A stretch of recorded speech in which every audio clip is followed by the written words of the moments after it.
Welcome, ladies and gentlemen, and all the Rainbow Six Siege fans all around ANZ. Welcome to LPL Pro, and we're back with week number 2 of our Rainbow Six Siege competition. Of course, my name is Matt Smite-Ross. I've got the big brains here right next to me, Mr. Cthulhu. Mate, you're back here again. We're 1 week deep, and here we are again. We've got a good idea of where the teams are sitting, but has anyone come to stand out a little bit yet? Well, we did have a few standout performances, really. Namely, the big one was probably the PC419 versus Ferox, where I was initially kind of expecting that Ferox were the kind of the top dog, the team that is going to be essentially the dominant one throughout the whole bracket, but instead we saw a draw between both of those teams. So both of these teams grabbed a single map win, but no full set of 3 points. But it was the only draw. It was the only draw, we yes. had last week. Everything else was a 2-0, and so we've actually got 3 teams that are sitting right at the top. So we can probably throw up that leaderboard to actually have a look at it all. But I mean, you've got BIZARR sitting up the top, Skyfire. Spoiler alert: both of those teams are playing tonight, but not against each other.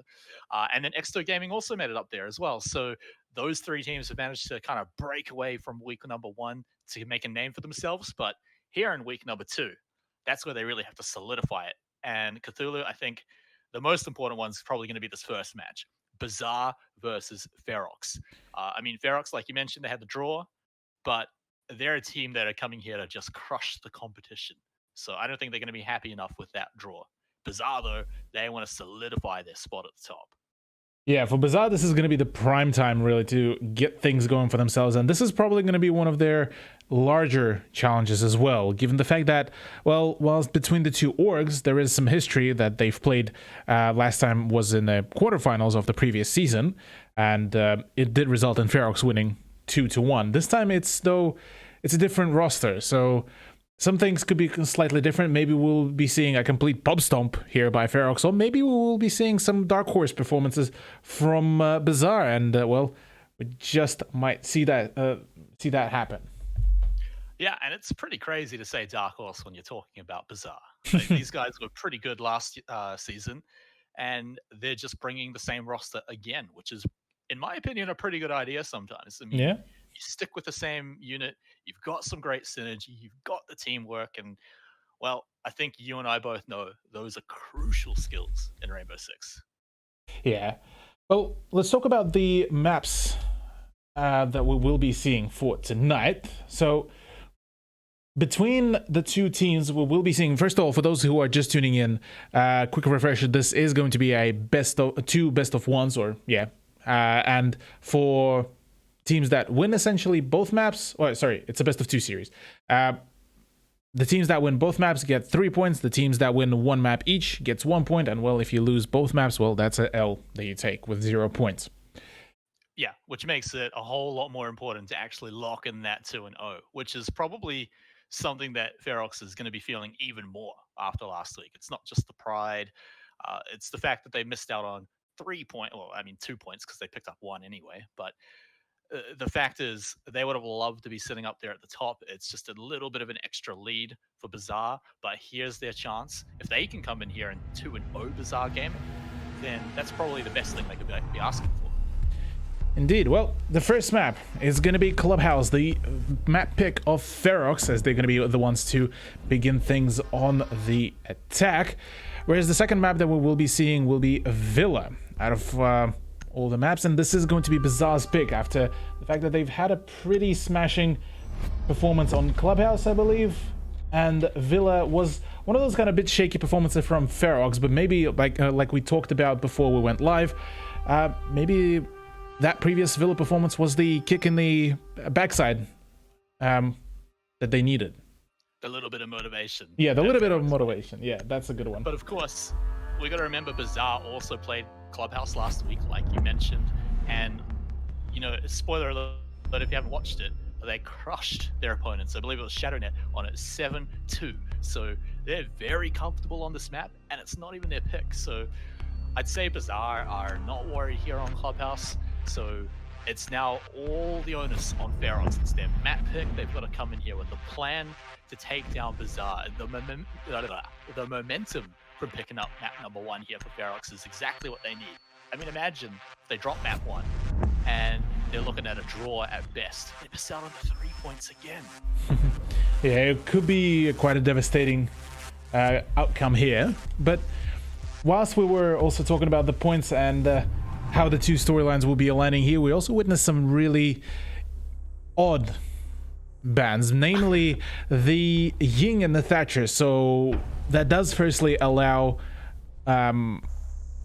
Maverick in. That's one. Pretty huge, pretty big. Another one is the fact that I believe one of the teams were actually banning Buck on quite a regular basis. And I'm pretty sure that was the BIZARR that was banning the Buck. But either way, both of those ops are going to be in there. Bans looking, defensive bans looking pretty stable as usual. And well, let's get right into it. Round number 1, and Ferox on attack, BIZARR on defense. So BIZARR going to be getting a nice safe ground to kick things off for themselves and potentially get an early point lead. Yeah, of course, they'll be setting up all their cameras around the place. They've got their little phones to look at it on, but what they really want is a big Conker monitor to have a look at it. So I'm just gonna throw this one in here to shout out Conker, one of our sponsors who are making this all possible. I'm sure BIZARR would love some of these monitors in-game to have a look at those cameras, but unfortunately they've got their phones, but I guess they'll do the job. But Cthulhu, here we go. What are we seeing here on the first site? Look, I mean, so far this is looking like a fairly standardized turtle hold. They bring it in the Kaid here to get the essentially the hatches to be reinforced, and Ghoul to be on a solo roam. A little bit out there decision, given that his utility is going to be extremely powerful close to the end of the game, given that, well, he will be able to regenerate those magnet devices. But instead, just he will prompt to try to frag out and go for a roam, and oh, those bullets whizzing right past him will be an indicator for him to start bailing out, and so he will do. Yeah, he almost had to limbo that just to get out there. Good news is none of those bullets hit him, so just like Neo, he's going to be able to dodge them all, keep all of his health bar. Super important, like you mentioned as well, being on the roaming is going to be super important for him. So staying alive, keeping all that health, really important for this guy. But Ferox, they've made a little bit of progress, but as you can see, there's not really any firefights going down. They're still just scouting everything out, so still just getting the planning done, but we saw a lot of teams get caught out on time last week. So let's see if that's going to happen to them this time. See, exactly. Shade already getting to work on those hatches, getting to get the breaches going. He's fully aware that there is going to be that pesky Kaid, so Sushi will need to waste quite some time to really get the hatch going. Apart from that, really, it's still fairly stable ground. No, instead, actually, no Kaid charge will actually even be on the issues. Instead, it's actually going to be used on the kitchen hatch, and well, that is also one of the ways to actually really go about it, given that, well, Todd will need to start using his grenades, and he is quite a veteran at lobbing the grenades through some of the tighter spots, so I'm genuinely curious how he will use them. Well, let's see if it's going to be a throw or a throw. That grenade is not going to hit anyone, located by attackers. It's going to be pretty right for him to clear out this space, but with less than a minute to go, we've got to start getting these breaches down so that they can get inside. Ferox have the high ground above, they can shoot, but they've also got 3 men down on the ground. President's gone down. He's going to be able to get back up now, but this could be the moment for Ferox. Yeah, for Ferox right now, they probably missed out on a window for the opportunity, but for now, at the very least, the breach is there, the crawl point is there, and also another peek hole made by Maverick. Another M4 will be blasting out, and there's the first frag, the first blood of the day. There's Twent going down to the hands of Sushi. Warden is trying to follow things up as well, as it's only 18 seconds remaining. It's a flurry of kills now coming out on the side of Ferox, and well, all up to AFX and BB to try to withhold and withstand the whole onslaught of the Team Ferox players. Terribly sorry for the technical difficulties we've had. We are now finally back. We are though back with the 4-1 scoreline now in favor of Team Ferox, as we just witnessed an attempt at the retry of BIZARR's attempt at hold at the CCTV, but unfortunately that did not really work out. So round 6 now going to be coming through with so far a potential for a 4-1 with the potential for a 5-1 scoreline at the end of the first half. Cthulhu and Smite on the microphone, and Smite, so far we've been seeing a bit of a one-sided game almost. A little bit, but before we jump into round 6, I really wanted quickly in a sentence describe what happened in round 5, because I was watching the whole thing, and here's the sentence: hot as a grenade. I mean, we thought round 2 got 3 kills, 10 seconds to 1 grenade. He knocked, I think it was 1 or 2 people down, killed flat out 1 other person on the side. So this guy is on an absolute tear. Attackers are moving out to locate a bomb and defuse it. So, I mean, after that, Depth just cleaned up the last 2, so it's not glory, but man, did it make it easy. Yeah, Todd is just an absolute god when it comes to grenades. Back at the old August and Atletico days, oh man, he would be a force to be reckoned with. Back when Chalet was in the competitive pool as well, some of the tricks that he would come up with is just the brain's literally the size of a planet when it came to grenades. And as our observer Sky also noted, he's full on playing COD, just airstriking everyone left, right, and center here. Well, I mean, what's his frags at the moment? How far is he from getting the technique, right? Yeah. That would certainly, although it would probably destroy the bomb that you're trying to located a bomb. But who cares about the bomb at this point when you can get the nuke as well? Yeah, yes. But you still lose the round. Yeah, true. Oh, another frag grenade will be caught there by the magnet charges, as second one will be used up to take down the ballistic shield, and will be gone now as the push is coming through. Warden gets a little bit debated there by the Prisma, but fear not, the rest of the Ferox squad is now making their way over to the site and about to actually make the move onto the push. There is some presence in the construction site. 2 players are there, and well, the push is just about to make happen. Last final drones before the final attempt at the first attempt, sorry, at the plant will come through. Yeah, because Ferox have bought themselves so much. They still have just about half the round. This drone from Warden getting a good amount of information. Pray to the gods as Todd throws another grenade. Unfortunately, he didn't pray hard enough. President did a little bit of chip damage, so he'll have to try and find some more success later. Now we're starting to see it happen. Duel picking up that kill should make this defense a lot easier now for BIZARR, as long as they don't die to a single grenade.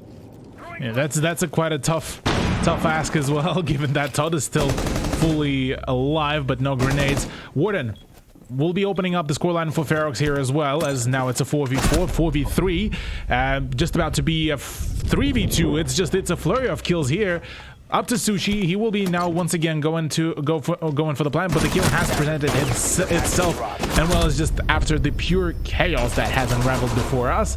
BIZARR are going to be claiming round 6 to make it a 4-2 half. And yeah, you can be all right with that. It's a pretty hard rounds. It's pretty good that you can manage to pick up 2 rounds in that half. That final round, though, I think was pretty important, because you could see that Sushi, he usually was just allowed to plant pretty much whenever he wanted.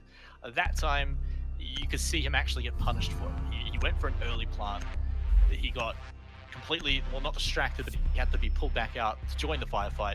It didn't even end up winning it, so with that, it was just too late to get the plant down. Made it a pretty easy target. But let's swap the sides, Cthulhu. Let's go ahead and see how the teams fare on the other side. BIZARR now going to be hitting up the attack. They had a shaky defense, and teams usually do better on defense. Defenders, protect your bombs from being defused by attackers. Their attacks go look pretty good. So yeah. Yeah, one would hope so if they're a BIZARR player or a fan. Given that, yeah, usually the defense is the one where you kind of try to get the maximum amount of points, whereas the offense is where you kind of just wiggle yourself to the victory. Whereas here, it's a little bit of an alarming sign for BIZARR, but maybe they will be able to make that comeback, who knows. Whereas on the side of Ferox, only 2 points away from scoring the match point, and another point then after that to win the map and score at the very least just 1 point. For now, BIZARR and their overall lineup of the operators definitely looking similar, but there are a few exceptions, and this is much more frag-heavy lineup comparative to what we saw from Ferox. And it looks like we're going to see a pretty simple strat here. You've got Ferox down at the bottom. Not really going to be looking to defend any of the breaches upstairs. They're just going to sit downstairs, make sure they can hold off once they come down, but predicting BIZARR is going to be able to walk on in. He gets some pretty good control over the high ground, and that could be where things fall apart if they're. Yeah, that's still a big if to come through for both of the teams, matter of fact. Given that BB just misdroned the position of Jaeger, that is Warden, and he's going to be given such a powerful position, but the single shot does reveal that there is somebody in the garage storage, so potentially Warden might be forced off his position fairly quickly, given that now BB is on the hunt. The R4C is going to be quite a powerful tool to really play off, and, well, it's, yeah, nah, instead, BB just decided to really just fall back, really. Yeah, I mean, he's just out of it. Wants to go back, regroup with the team, make sure he can stay safe. There's not many pods on the other team, so they can group up. They can not worry about grenades just killing everyone. But it looks like it's the same thing as we saw in round one. But this time, BIZARR is the one to get in completely uncontested here, at least on the floors above. But what's this? Looks like maybe having a sneaky little entrance through the tunnel, but Ferox have definitely sniffed it out. The question is it a bait? Well, we'll just find that out very soon. BB is actually just preparing for that push, given the fact that BIZARR is trying to apply some pressure from above, but Deptra is having none of that. That TCSG will be the death of President, and then the Solid's headshot will be plunging a slug right into the skull of the offensive operator. No more, well, sorry, pardon. One last remaining hard breach, and that is, I believe, has just been extinguished in the face of Twent, who was on Hibana. A few frag grenades to come through as well, to just really no avail apart from trying to get rid of some of the cameras. But yeah, really, at the moment, BIZARR looking a little bit dire here, even with the fact that they only lost a single person. But with 48 seconds to go, they don't really have a whole lot of positioning, really, to take a swift control of the site. Not even a really good drone either. It didn't pick up too many positions at all, got taken out pretty early. But this is the do or die moment right now. They've got to go in. Todd looking for the kill. Deptra's already found one though to make it a whole lot easier. This is going to be an impossible push now. Only two members remain. Twent and BB have to get the miracle work done. Todd is just going to hold down the line. Doesn't see it go by. But Warden does. He'll take out Twent. BB, the lone attacker left, seeing what he can get done. All the gas grenades are going to block his progress. One kill might be a nice little cherry on top, but with 5 seconds to go, that diffuser is not going to make its way to the site. And with 1 second to go, he's going to fall just before the round ends.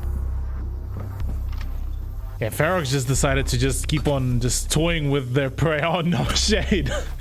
I was thinking, why was he missing some of the shots? No, it was just a shotgun that he was just testing its range and just deciding to just completely bully poor BB. And now, well, it is a 5-2 scoreline that is going to make things a bit tougher there for BIZARR, given that the 3-round deficit is already quite a deficit to attempt to come back from. And well, on CCTV and Cash, the side that so far has been pretty much taking all the time by Ferox, it's going to be quite a challenge for BIZARR to really try to outperform their opponents. Yeah, and then you got to talk about a little bit of that psychological damage at the end. That shotgun playing around, lone attacker. He already knows he's lost, man. He's already dead. His team's already gone. Leave him alone. But it's actually quite a smart play because they're already probably feeling a little bit behind. Dusty. It's already going to be pretty tough mentally for them to come back in this one. But Ferox, just kind of like last week, actually, some of the other teams picking up the 2-0, including BIZARR. They're having fun with it. You can tell. Yeah, you can certainly tell there. As for Ferox here, they're just gonna keep on setting things up, going for it's about the similar actually setup that initially BIZARR almost tried to pull off there. Bringing in a Wamai and a Jaeger combo. Interestingly enough, no Bandit or Mute will be inside. Instead, Deptra will just stick to the Kayet. Attacker's objective is to locate a bomb and defuse it. He's pretty happy with that one. We did see, again, BIZARR on their defense. They kind of struggled to deny many breaches on the garage door, but as you can see, we've got Ferox sitting nice and close to that one. They're going to make it quite hard Deptra's going to be sitting there Kaya tricking constantly, imagine, and it could be quite tough for BIZARR to get through. It is quite tough, and it's going to be quite a challenge as well, given the fact that, well, there's no Thatcher really for BIZARR to really play about, so they will need to get those breaches from below going, and well, it's either BB or Ghoul. Ghoul is right now repelled onto the balcony of the CCTV. BB is still yet to make an entry, I believe, into the building, as he's preparing to make the move with Twent, maybe. And well, right now it's President that is actually doing quite some breaching right now. Warden, nearly manages to make the run away, but runs away with a frag instead. There it is. There's the frag. Bomb located by Warden attackers. just reading President like a book. He knew exactly where he was going to be, almost exactly when the wall was going to go down. Really easy kill, but that is a very blind shade. He's going to find it very hard to survive here, but he manages to do it by dropping down to the ground. Can he find the attackers? No, he can't. Twent put a bullet between his eyes and make sure he goes down now to a 4v4. 4v4, we're going to make things a little bit tougher here for BIZARR, and the fact that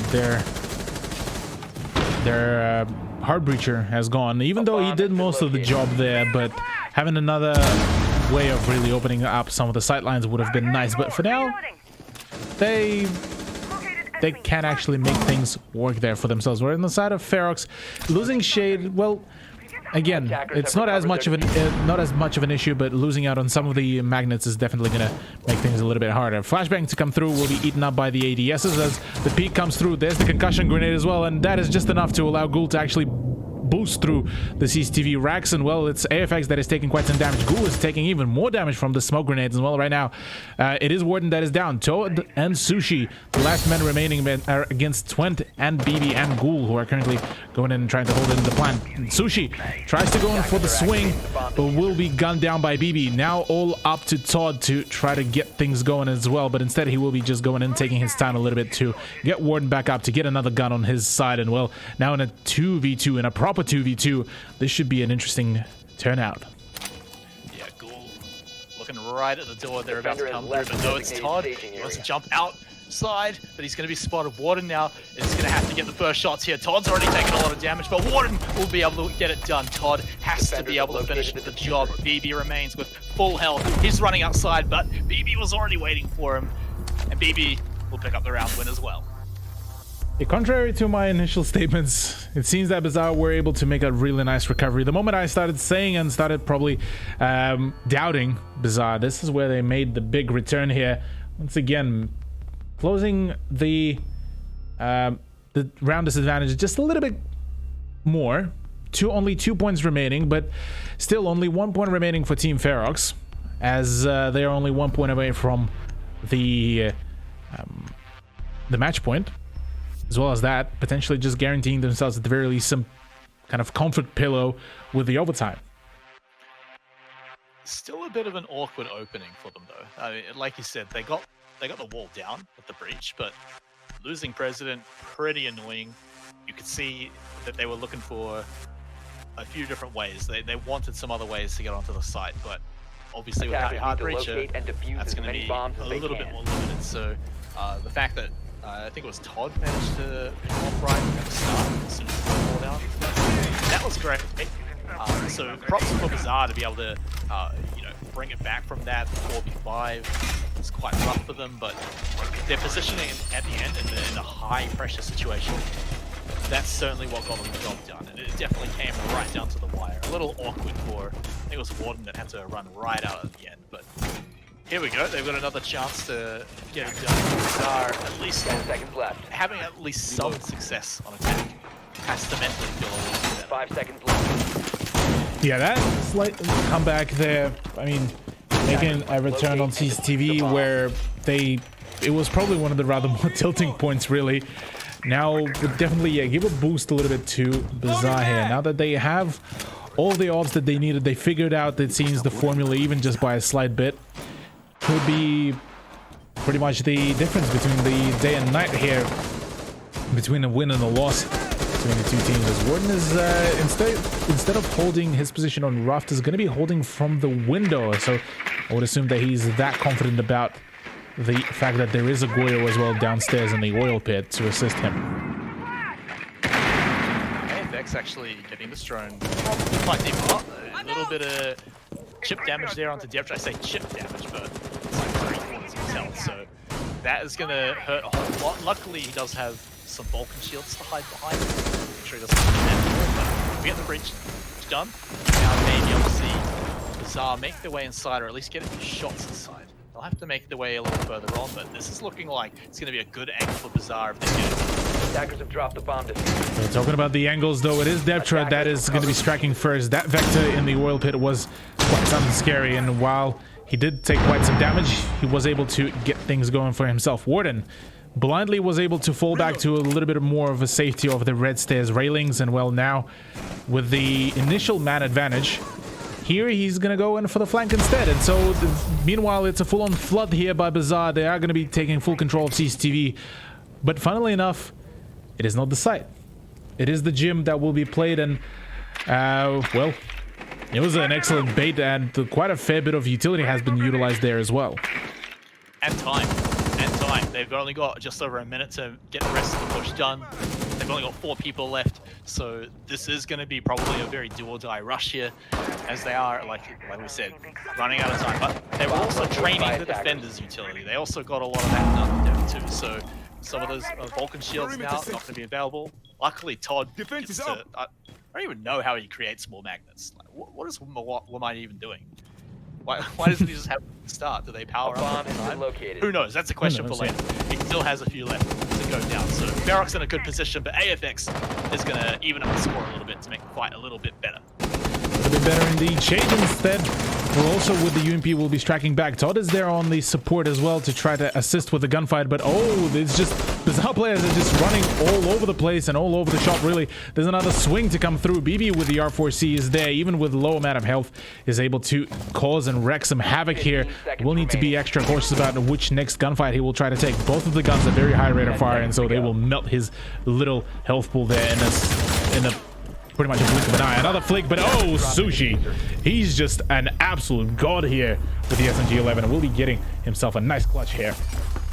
He knew he faked him out as well. What was that flew over his head as well? Was that a bit of the terrain there? That could have been, yeah. Yeah, it looked like it. I panicked a little bit. I thought it was some kind of crazy new grenade that got released or something, but it was way too big. But regardless, he doesn't let it scare him. He's not worried, and he can stand up and pick up a swift little double kill to secure the round there. But hey man, that bait though coming out from Ferox, that's pretty much what sets them up here on match point here, and they get to stay on defense too, where they seem to be very comfortable. Yeah, their setup seeming to be working out really well here. They quite continuously in charge of the pacing here between the two teams, and while BIZARR were able to run away with the 3 rounds for themselves, it doesn't feel like it was them who were just absolutely just bulldozering the opposing team, that is Ferox. So whenever BIZARR would have been the ones winning, it's off a really good recovery by a few of their players, which I have to give them credit. BIZARR, comparative to Ferox, whereas Ferox were from the get-go trying to dictate the pace, Ferox were the ones that were able to adjust on the go with some of the flanks, some of the plays, and really that's what was able to grant them those 3 rounds. So maybe for them right now it's rather more of a question of how consistent can they be with the picks, with the recovery, because this is so far has been one of their saving grace. Clutching always feels pretty good at the end. There is. It's not one thing. It's not consistent. You can't rely on that all the time. You can't just sit back and say, hey, at least we're good at 2v5s. Yeah. Can't do that. So BIZARR, they're in that lovely little position we get to say, and they cannot lose another round, and at best they're hoping for overtime. So here is where everything matters. Here is where the push and the execution has to come out flawless so that they can actually pick up 3 wins in a row just to get to overtime. And from there on, they'll need to find another 2 rounds. So a total of 5 rounds. They need to score themselves, 3 of which has to be flawless, like you said, no mistakes, or, well, every death at this point within this round will pretty much be the most impactful here for BIZARR. Given the fact that they, well, this is, I believe, the PC, sorry, not PC419, it's a Ferox map pick, so, well, it's already quite a solid showcase that Ferox may have upped their performance ever since their previous matchup against PC419. Oh, absolutely. Absolutely. I mean, definitely a little awkward for Ferox last week, a little shaky, but BIZARR looked fantastic on this map last week. We did mention it was a 7-2 for them against ShadowNet, but we did also mention that ShadowNet's a very different team to Ferox. But hold the thought, because this could be potentially the final round here on Clubhouse, as, well, BIZARR already started to make their way inside. They're going to have to go downstairs at some point. The question is, are they going to try and bait the tunnel? And the tunnel bait could be quite huge here, albeit this time Ferox, yeah, seeming to be quite prepared. They somewhat spread thin, as in most of those engagements are going to be 1-on-1 or 1v2 in favor of the offense, but instead now it's just, yeah, it's quite some time being spent. Another impact trick to come through, and well, already 2 sets of the Hibana pellets have been completely used up, and well, this time Sushi, oh, actually going in with the C4, will be able to actually deny it and get the kill. What an absolute mad lad, as BB will be still be able to trade him out, but at a huge, humongous cost. Oh, look, I mean, if you're Sushi, you're fine with that. That's a 2-for-1 bargain buy. You managed to pick up not just the kill, like you said, but also denying the breach as well. So after the 2 grenades as well, that's super tilting against BIZARR. So now we're back into a similar situation. Time is running out. BIZARR have to make the push. It's an even fight, sure, but Ferox have always been comfortable in this position. However, Gulmao frag should be feeling pretty good, but Deptra evens it up anyway. Now we're down to the final seconds, 15 seconds remaining. Can they get it done? BIZARR have to make the win here. Deptra inching forwards. He wants to get the fight now, but President gets 2 kills. And we talked about Deptra. Well, if he wants the kills, he's got to get them now. 3 kills, all for him. Does he manage to pick them up? No, he doesn't, and BIZARR stay alive. Talking about the recovery, this is yet again the perfect showcase so far of BIZARR just having a little bit of a shaky performance at the beginning and mid-round, but then making a fantastic return of 1 or 2 plays of their players. And this is so far their kind of the biggest strength against Ferox, is it's looking really, really good here for both of the teams. Yeah, well, one of them is relying on their clutch players, and one of them is just winning rounds as a good team. And Ferox is pretty happy with that one. We talked about consistency, and that's exactly what that is looking like for Ferox right now. Sometimes it does slip through the cracks. 4 rounds, in fact, for Ferox to come out, clutch some of the wins. I believe like 3 of the 4 wins have been from positions where BIZARR were behind. So the fact that they've managed to pick those up are pretty fantastic, but still a little worrying. Still, you wonder, defenders, when are they going to start just taking the lead from right at the get-go, at the beginning of the round? Because that could look really different. Yeah, the difference in the points is shrinking now, but yeah, there's still quite some road. I don't think that for BIZARR they're going to be right now riding on a high horse. Yeah, we managed to make a return. We managed to come back from that demise of that round, but there's still so much road to be done here. There's still so many plays, and well, while props to President, he was able to pretty much clutch out this round and push it into the favor of BIZARR. For Ferox, they were able to keep on slowly chipping away at all the utilities, slowly slowing down BIZARR's momentum. And the only thing that so far that has been really not working out for Ferox is the fact that they can't seem to contain that kind of the desperate momentum that BIZARR is able to generate once it's just about 15 seconds remaining. Yeah, it really does feel like once the clock hits less than 30 seconds, BIZARR gets some kind of mega buff. And if they're too far behind, they don't win it, but if they're close enough, they can pull out a win, and they just start playing some pretty amazing players. So maybe that happens again here, but Ferox just if they can lock down that final 15 seconds, if they can make it there, I mean, they've got Shade on smoke, so that's so much time they can buy if things haven't fallen apart by 30 seconds. That's a huge if right now for Ferox. Given the fact that so far they were able to win only 2 rounds out of their 4 so far played out in the second half, and well, this is a bit alarming for them.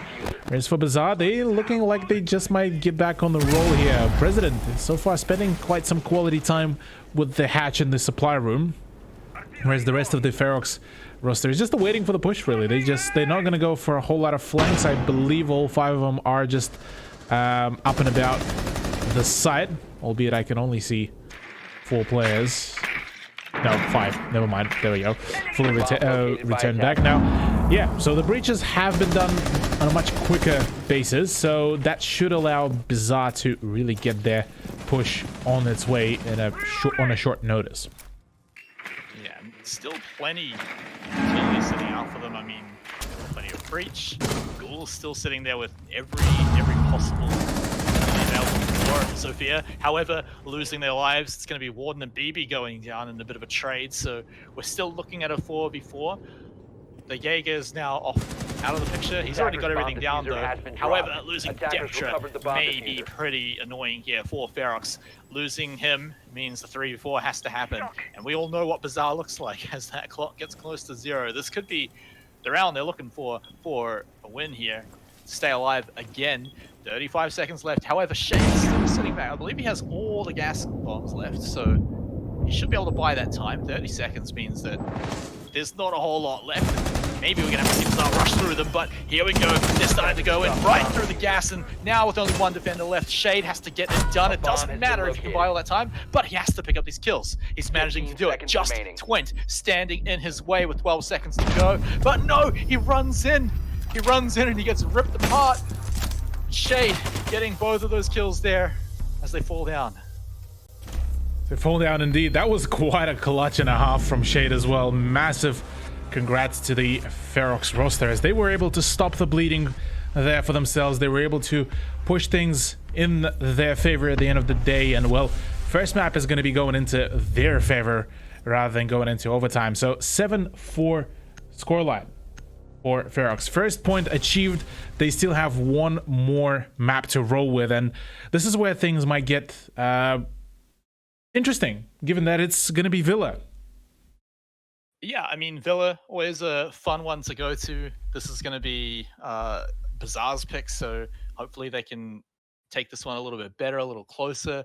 Clubhouse wasn't too bad for them, but definitely a little shaky. I think consistency, that's a word that came up a whole lot during those rounds. I feel like it's going to come up as we move on to Villa, but there it is. They've managed to pick up that first round. Ferox, so they're at least guaranteeing that tie. BIZARR, though, if they can win this next one, they're still going to sit above them in the leaderboard. So BIZARR is still okay, but they really want to win this round. Yeah, they would definitely need that 1 more map win, given the fact that, well, yeah, like you said, they would want at least 1 point there to keep themselves running, given the fact that right now Ferox are, well, yeah, they're sitting on a single point, and this win is going to guarantee themselves at least 2 points, where so far BIZARR is sitting on 3. So if BIZARR will end up winning this very match, they might just keep themselves up on the top spots. But if that won't come through, well, Ferox might be there already to start contesting those first positions. Yeah, and we'll have to see just before we get into the game. Unfortunately, I've lost the feed, so I'm just reopening it so that I can jump back in. But don't worry, I'm going to be seeing you guys all over again. But here I am again, back into it. So Cthulhu, we're going to Villa. We already talked about what this win can mean for both teams. Ferox obviously wanting to pick it up to get to the top of the table, whereas BIZARR pretty much want to do the same thing. So is it going to happen here on Villa? BIZARR's pick, is this more to their play style? Is this why they would pick it up? It could be, quite frankly, possibly the fact that BIZARR picked Villa was partially due to the fact that they saw that Ferox didn't really have a good time on Villa, and maybe decided to pick it against them. Maybe it would be that they have been prepping some spicy stuff somewhere in the background. So we'll get to see that, because yeah, I'm honestly, if Ferox are going to be playing the similar way that we saw them play against PC419, they're in a whole lot of trouble here. Well, there's only really a one way to find out, isn't there, Cthulhu? So we're gonna have to wait a few minutes before the players are gonna be ready. They do need a bit of a breather after that one. I imagine if you're BIZARR, you definitely want that breather. Some of those rounds definitely felt like a bit of a kick to be taken. I mean, particularly that first round. That one was pretty rough, but they felt like they were coming back. They felt like they were able to make it back in that round. So I'm certainly praising their clutching ability, even like not even just in an individual round, but throughout a series as well, where they can come back on a map, even though they took a pretty awkward half where they only picked up 2 wins. It didn't look too bad for them. So this is definitely a team that is going to make you earn your win. Yeah, BIZARR definitely. Yeah, I've talked about it even throughout the first map. They were absolutely phenomenal on making the comebacks, on recovering from some of the losses early on into the rounds. And same thing could not be really said a whole lot about Ferox, but that last round was a good proof that they can also pull off something similar to that and just finesse on their position. So yeah, I'm curious how Villa will play through, because I do believe that it is going to be, yeah, BIZARR on attack to kick things off, and Ferox to defend. So for Ferox, at the very least, they will be starting things off on a much more comfortable ground there. Yeah, but remember what we said right at the start of the day, is that Ferox want the 2-0. They got the draw last week, and I have a feeling that's not the result they wanted. They had to come in week number 1. They wanted to make a statement and say, hey, look, we are one of the strongest teams here. And a lot of people are even power ranking us as one of the strongest teams here. So we want to come in and prove it. But unfortunately for them, they did have a hard match against PC419. Don't get me wrong. So the draw isn't super surprising, but now they want to come in and, again, make that statement. They want to come in and get the clean 2-0, pick up the 3 points as well, because let's get real, Cthulhu. This could be potentially most of their hard matches out of the way once they get this one done. After this, they've got some of the lower power rank teams to take on. After BIZARR and, PC419 are out of the way, that could be just smooth sailing from here. Yeah, this is actually a very good point. Yeah, they managed to get probably the biggest contender out of their way, that is PC419, at least for the time being. And then, yeah, BIZARR is one of the rather bigger contenders against them. I mean, looking at the standings, I would probably say that Exto have a pretty good chance to really challenge Ferox here, given that how they've played it out in their previous playdate. On the side of Skyfire, I'm definitely curious how will their next game come through, which will be against PC419, the team that did take that draw against Ferox. So should be a pretty close one further down the line. But yeah, here BIZARR are going to be one of the rather tougher opponents here.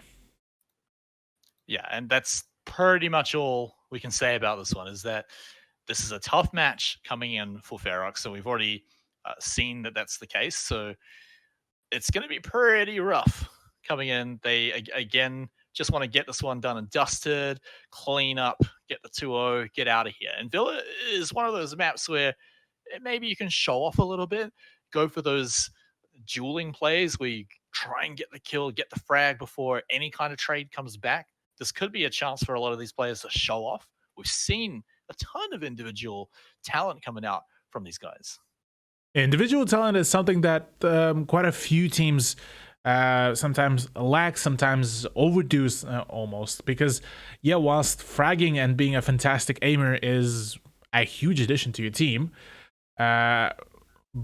but if you don't have the good coordination, this is where you're gonna fall through, because yeah, you can take the 1v1s, but the moment it's crossfires, the moment you need to actually engage the brains, this is where some of the fraggers might be having a bit of an issue. So yeah, here right now BIZARR probably doing their biggest flex right now.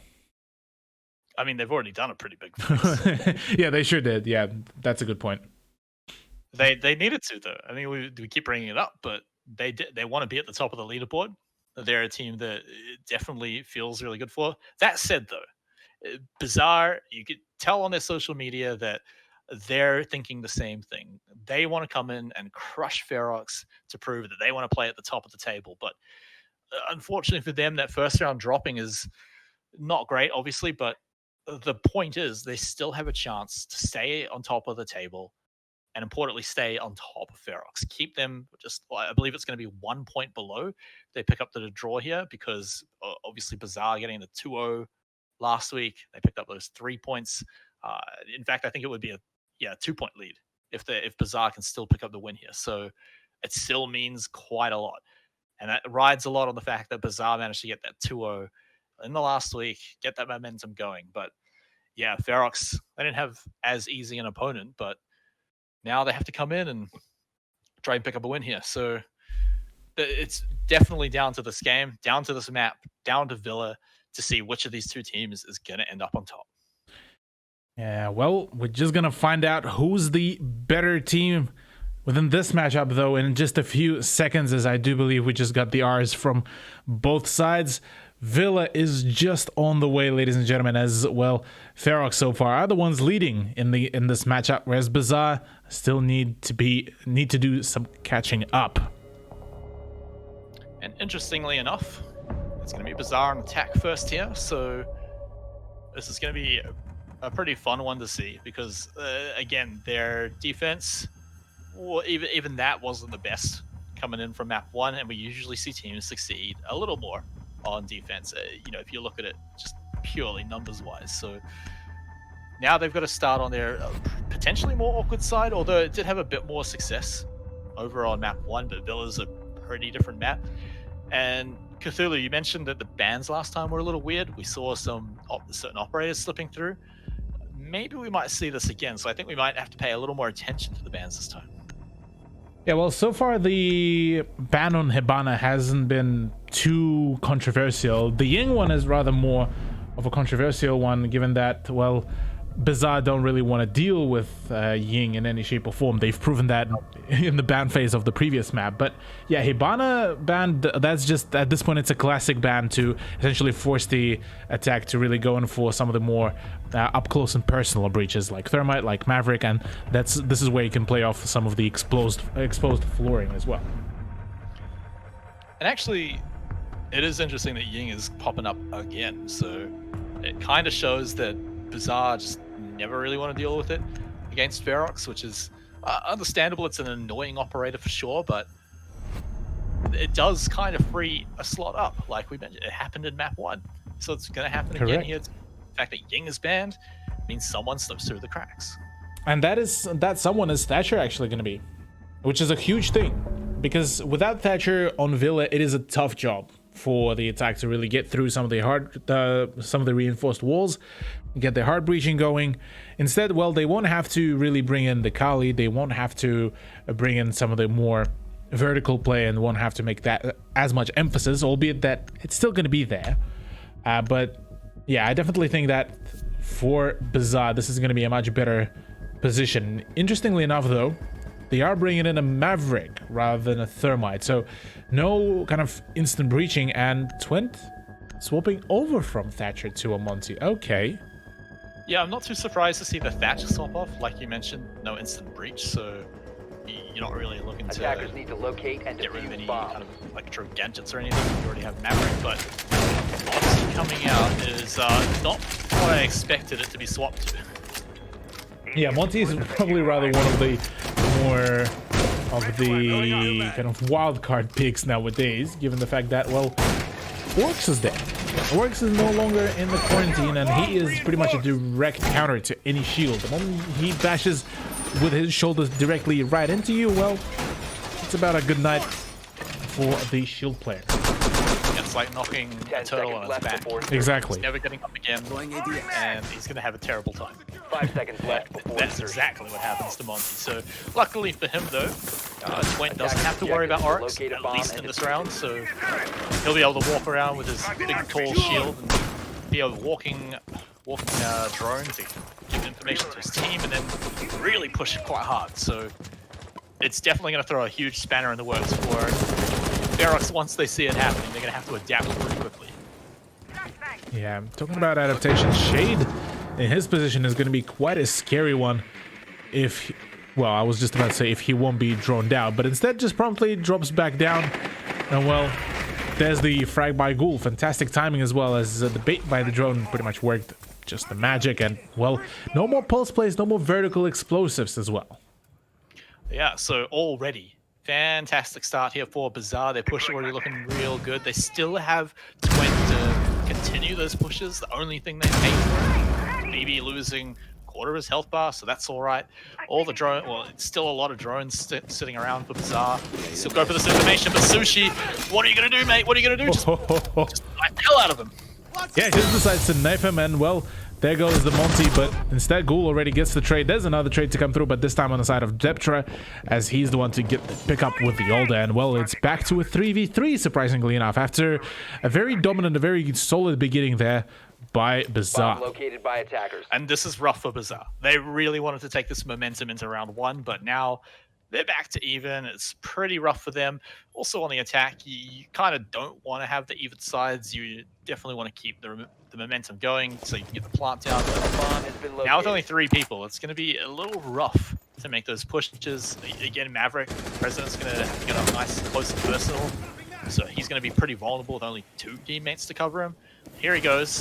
Deptra's definitely waiting to see if he can poke him, if the President pokes his head out, but he's definitely not going to walk into that. The moment you say that, the moment you say that, Smite, he will be mowed down by the very same person he was trying to avoid. That is Deptra. The Oldie is still going to be quite a deadly weapon, but so is AFX and BB. Both of those players were able to prove that they have some real good aim, and will be trying to contest against the Org of Todd, who's sitting in a very powerful position. I don't think the flashbang will be able to reach him there as well, even.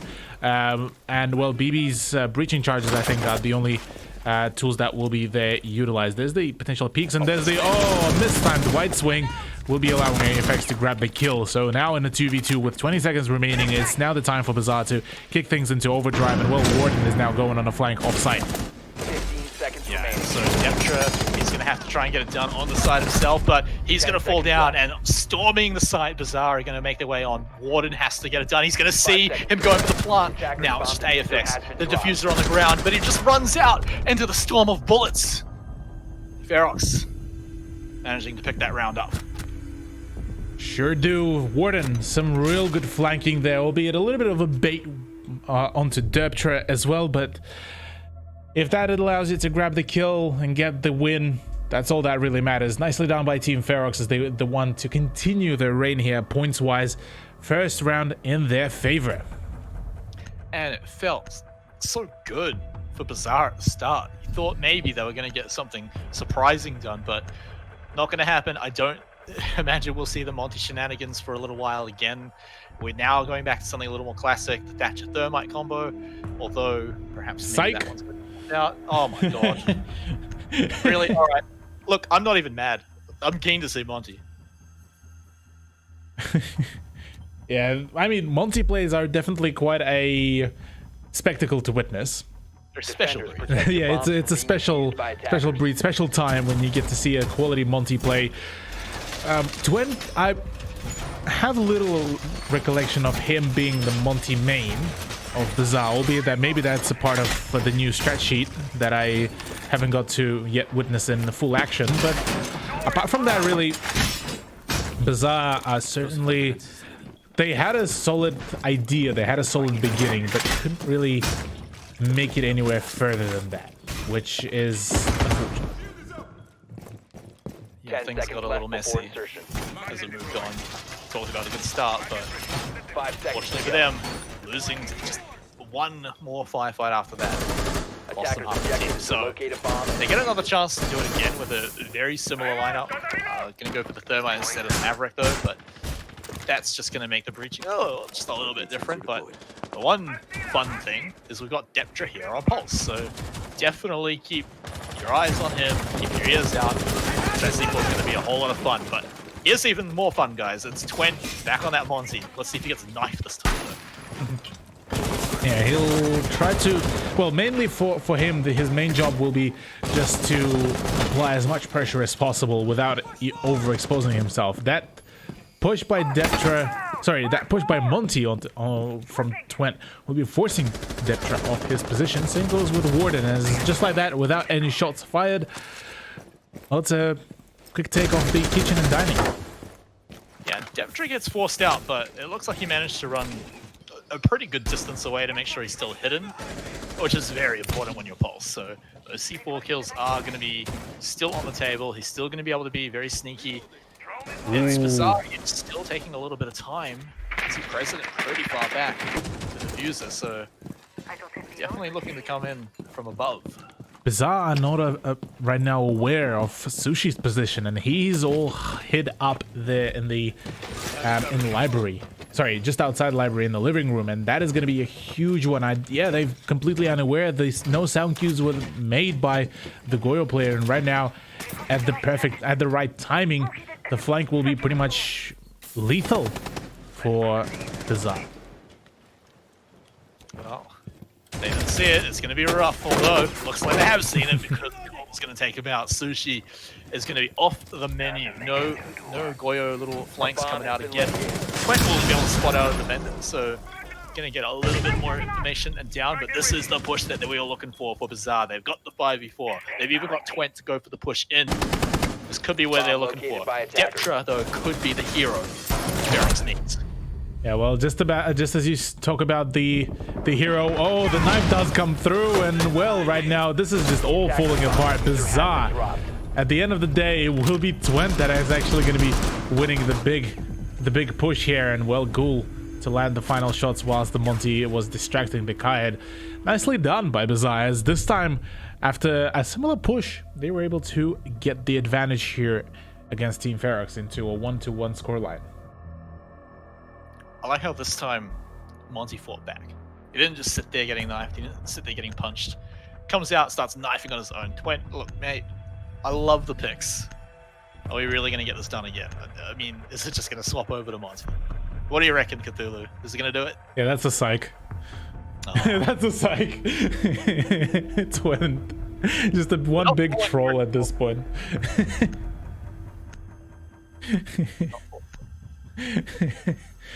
Oh, yeah, Twent is just now playing with our feelings at this point, as attackers need to locate and the Monty plays paid off. They paid dividends there the second round, and well, this is where they might be looking at keep on pressuring, keep on applying the pressure, because right now Ferox, all they did was really try to run away from Monty, and well, that didn't really work out.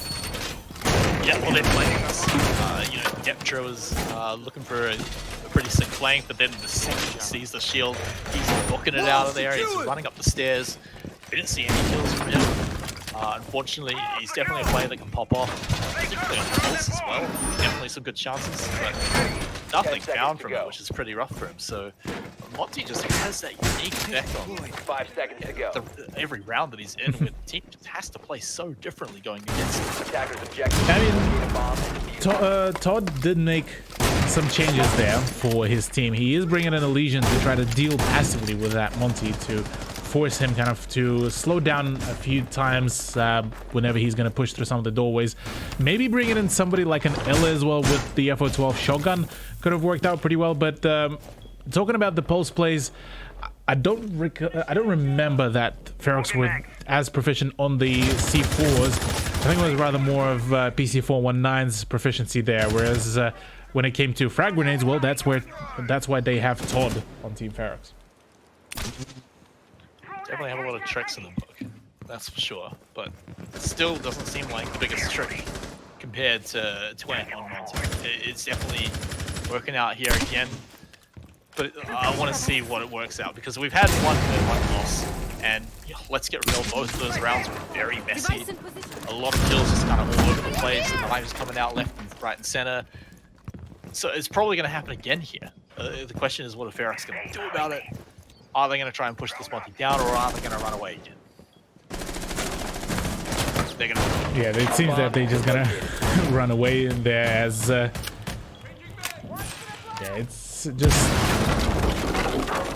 yeah, they don't really have a whole lot of responses really for that. The flashbangs do come through as the gunfight where Deptra will be winning. C4 to fly through, and it does actually take care of Twent. Oh my god, how did that land there? Just exactly at Monty's feet. And well, that will be leaving President shook as he just witnessed his teammate, his beloved teammate, just get ripped to shreds there with a C4. Yeah, he heard you talking smack. He heard me talking smack, yeah. C4 or something like that. Well, he's here to prove you wrong. Takes away the big door as well, and look, he's not even stopping. He's still getting kills here. Doesn't have any more C4 left, but turns out the big old rifle is going to do the job, and Sushi will put him down. However, all that remains is going to be President. This push is all but impossible. 1v3, 44 seconds to go, although they may get Deptra back up. And if that happens, it could be even more impossible, but it's still looking like it may not happen. Although if he can pick up this kill, that's the start of it. Yeah, solid beginning here for President. He's still got 3 more players to really run with as Shade just managed to heal himself back up. Can't really heal up President though, as he's going to be losing even more health. Ferox to finally just swarm him down and gun him down. Warden to win yet another round for his team, as now it's a 2-1 scoreline. Yeah, and there it is. Turns out the counter to Monty is just chuck a C4 on him, put it on his feet, and well, what are you going to do with that big old shield, mate? It's not going to stop the explosion right there. So pretty rough for Twent. I feel like he's had some pretty rough rounds on the Monty, not going to lie. It feels like he's had an idea of what he wants to do, and someone on Barox is always messing around with it. Yeah, he had probably the round 2 was the one where it was the bigger highlight there, where he was able to really go in for the push, where he had more people to come with him to cover him should the C4 start flying. And well, that worked out, but the moment Ferox took the initiative to start being a little bit more aggressive, this is where Monty kind of fell through with any of the ideas. So now Twent swooping over to the Capitao, which was a response to the bait that Ferox popped off, which was Shade initially picking Clash and then swapping over to a Maestro. I mean, a Capitao is a good pick nonetheless, because he still provides a ton of utility, and in this very site he will be extremely powerful. But yeah, I can't help but feel that Twent got a little bit baited there. Yeah, it felt like it almost 3 rounds in a row, and kind of continuing into the 4th round, down to the operator select, right? So definitely feels a little rough for him, but he's still got plenty of rounds to come in, redeem himself a little bit now that he's not carrying a big heavy shield all around the place. Maybe he can pick up some frags here. He had a pretty successful few rounds over on map 1, so Capitao now may be able to be the difference that they're looking for. Yeah, the difference here in the lineup here for BIZARR maybe even could be the big change here. Curious how will Sushi hold his position. Previously he was able to outbait and outplay the multiplayer, but now that there's one more gun to essentially play off, and that is now the Power 308, things might be a little bit more dangerous there. No study play as well to come from Shade, as he's the one that's going to be taking control of the Maestro, whereas Deptra is the one on the toxic ACOG dog player that a whole lot of people seem to be thinking of. But yeah, let's see how this will actually turn out here. Toxic or not, it's a job that you can be alright with that. Gas bomb goes down on the stairs though, is going to force them to take the lift, but it's going to be broken. He's going to actually just go right in it, holding his breath, only taking a little bit of damage, but doesn't pick up the kill on the push. Not just yet. They've taken the Vulcan down though, so now they can start moving forward. So they're getting the positioning, but where are the frags? Frags are still yet to come through. Interestingly enough, quite a fair bit of utility has been rather wasted there by BIZARR. I believe 2 of the flashbangs from BB, 2 of the 1 impact grenade, 1 concussion grenade from Zafir of Ghoul, and so bit by bit slowly chipping away at the utility, which could potentially force at the end of the day to get the Ferox players to kind of just defend against the guns. But The guns is where the spooky part is, because the AFX with the AK-74 will be able to blast things off. An impact trick to come through could potentially make things work. It will be indeed, as the push will be slowed down even more. The pre-fire by Deptford, sorry, not Deptford, Shade, will be rather trying to get things going here. He still has, sorry, pardon, not anymore. He doesn't have any more of the impact grenades, and well, this could be potentially the issue for him in the further down the line, as right now we're just seeing a full-on flurry of kills off stream, as Deptra is able to keep things aligned for his team here. Yeah, and now we're in that magical moment. 30 seconds to go. Sushi's still got 2 gas bombs left, and now it's the fire through the smoke. Deptra looking for the kills. He's gonna find some members in here, but he's just picked up 1 kill, although it's still a trade. And that Sushi has no more gas because he's dead. Twent has to find the kill before he gets taken down. It's down to the final seconds. Shade holding down the angle, forcing them to run into danger. And now it's on AFX. It's the triple kill. It's the 1v1. Shade has to find it, but it's got to be AFX to get the plant. No, he gets the kill just in time. Oh, what? What? AFX? Yeah, just think about that again. Hold the phone here real quick for me. He just decides to send it with 5 seconds remaining, send it into a 1v1, just shift W Ash style with the AK against the older, and still manages to win it. Oh my god. Hey man, sometimes you just gotta send it.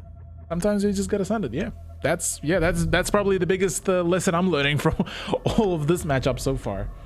I mean, for real though, he did not have any other option, right? The only other thing would be maybe to find a spot to hide and bait out the plant, but even then, there wasn't really any position for that at all. He probably would have just died, so it's a play. It worked. It was super clutch. It came right down to the millisecond, but hey, look, it got them to point. It's evened up the rounds, and well, that feels great for BIZARR.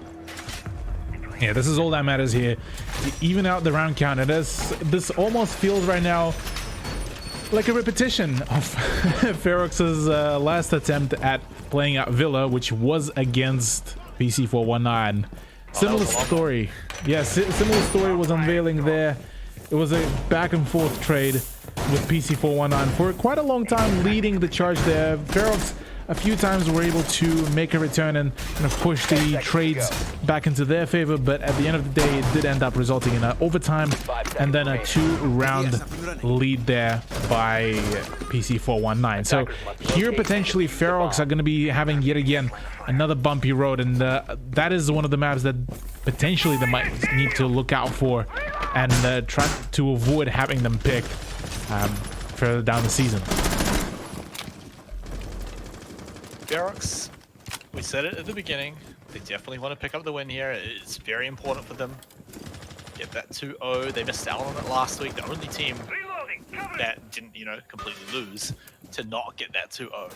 And so, well, I guess apart from PC419 that they drew against, but it feels rough for them. They're a team that wants to be at the top of the table, and now they're looking at a match where maybe it may just keep going back and forth. But we got to remember, Cthulhu, that one that evened it up was right down to the wire.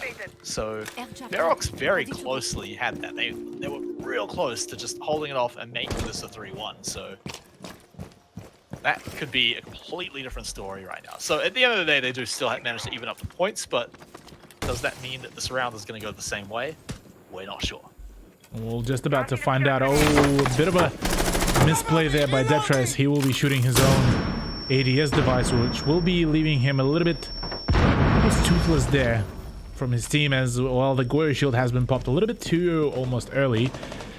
It does leave Warden with a bit of a weak ground there to play with, but instead it's Sushi to pick up the first one. Sorry, go ahead. Did you just break that telescope? Man, come on. Science. Look, the stars. So disrespectful, but you better be hoping to win the round. That's going to be very expensive to replace that telescope. So here we are, seeing if they can actually win the round. Ferox, they've still got all the members left. AFX already being down is going to make it a whole lot easier. We saw them almost close it out with a kind of worse numbers disadvantage. So, oh, that's a lot of flame. Todd may be trapped. Do BIZARR go for the push? He's got his eyes set on where they're going to come from, so it's not so easy. But they managed to get it done, and they managed to get it for free. Sure do, but I believe both of the frag grenades have been now used up by Twent, so no longer he will be there to rain fire. Deptra to return fire as well onto President. Shade to pick up yet another one. It's a 1v3 just like that. All down to BB. The man, the myth, the legend, the Ash player of BIZARR needs to pull out some mad tricks here in a span of 25 seconds. But it seems that he's just going to play his position, really. He's going to play it a little bit anchor styled, waiting for the right moment. And, well, just going to maybe peek in at some point. But for now, it's rather just maybe utilize the time to really talk about some of the plays. But instead, the plays will be made by him here. Yeah, it's time again to just send it, and send it he does. But Ferox already this time. He thought he could be maybe a little sneaky, getting some shots through the wall, but too many big brains live on Ferox, so they're not going to let that one happen. Sure they won't, as now it's back to a 3-2 scoreline. Now the only two outcomes that can come through from this first half is we're either going to be seeing a 4-2 scoreline or back to the draw 3-3, and it is going to be Dining that will be played out. Now last time Dining was won by Ferox with quite a confident manner, so I would be expecting a similar outcome from them, but who knows. There's a slight change in the operator lineup, so we might be seeing a little bit change of a pace maybe from BIZARR. Do it, Twin. Oh, yes. He will. What a god. What a god. What a mad lad. And this is such an important round. It's his last chance to show off the Monty, unless we go to overtime. And looking at the scoreline, maybe Defenders, too. protect your bombs But from being defused by I feel like attackers. this time Ferox are kind of ready for it. They've dealt with the Monty a few times. They've got the operators that they were happy with dealing with it before. Like you mentioned, Legion's going to be pretty good, so Todd's going to line up everywhere with his coup mines. So Monty's going to just slow right down and just be real annoyed that he's going to pull this giant needle out of his foot. So Ferox, again, already, that we've already lost the surprise factor of Monty, which sometimes is one of his strongest factors, but here we go. It's definitely a power 10 pick seconds for left. President. I mean, sorry, for Twent. Can he get it 5 to seconds work left. this time, though? It's what, his third time here on Monty? Attackers are moving out to they locate just, a bomb. actually, this is fourth, I think. And none of them have really gone down to plan. Yeah, well, here within this round, the prep phase is over. The final prep phase for defense of Ferox, at least within a normal regulation of rounds.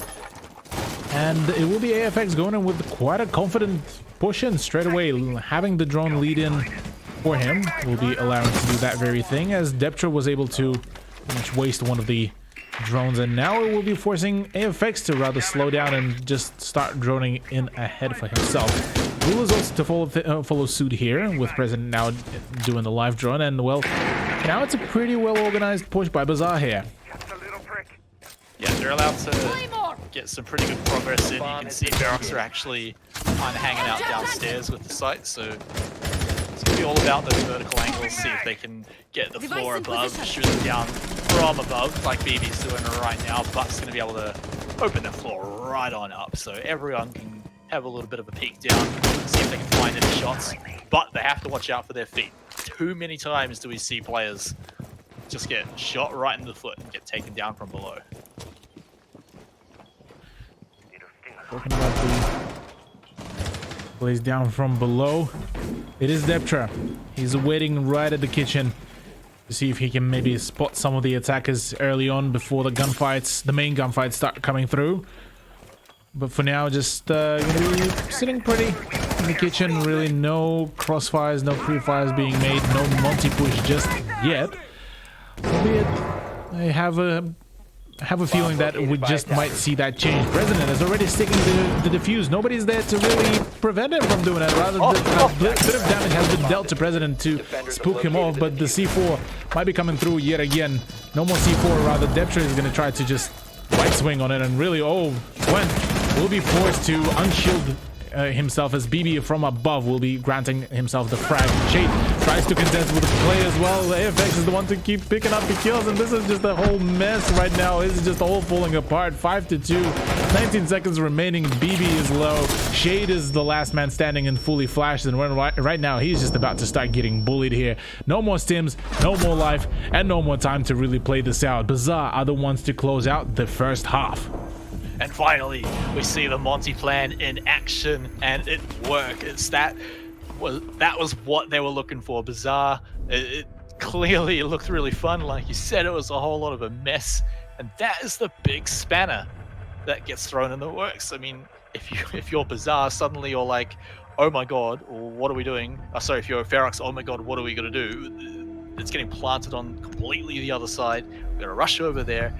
They almost managed to kill President when he was going for the plant as well, which was, you know, I think it was one shot away, and it could have changed that up completely. But all that said and done, I mean, it didn't happen, and now we've got an even scoreline. So BIZARR is certainly feeling a whole lot more confident here on Villa. Yeah, this is a perfect ground here for them to take yet another point for themselves and deny Ferox from claiming the top spot right now. Whereas for Ferox, well, I don't think they will be feeling content being left potentially after this matchup on just 2 points, being in the middle of the bracket. Not the best case scenario for them, but not particularly the worst, I suppose. But who really wants to go for the mediocre results when you can be the top end team? Well, no one's here to get in the middle of the pack. They're here to win. They're here to stay on top of the leaderboard. 10 seconds to insertion. And they're going to do it for a few weeks as well. And we already said this is an important round for 5 probably seconds both left teams. before insertion. Because they're probably some of the more tougher competition they're Attackers' going to be objective is to facing throughout the locate a bomb weeks. and defuse Get it out of the way, get it done and dusted, especially without getting 2-0. That's probably the most important thing, is just don't get crushed by your opponents. So really important right now for BIZARR to not get 2-0 here. They don't want to lose this round.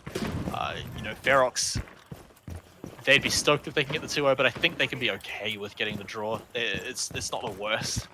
But BIZARR certainly do not want to get 2-0'd. That would be a disaster. Yeah, that would be quite a disastrous performance for them, given the fact that, yeah, they started things off so well here for themselves, and, well, see them already shut down on their momentum here by Ferox. That would have been a big problem for them, but so far it seems that it's not going to be an issue, at least just yet. It is 3-3, so could go either way here.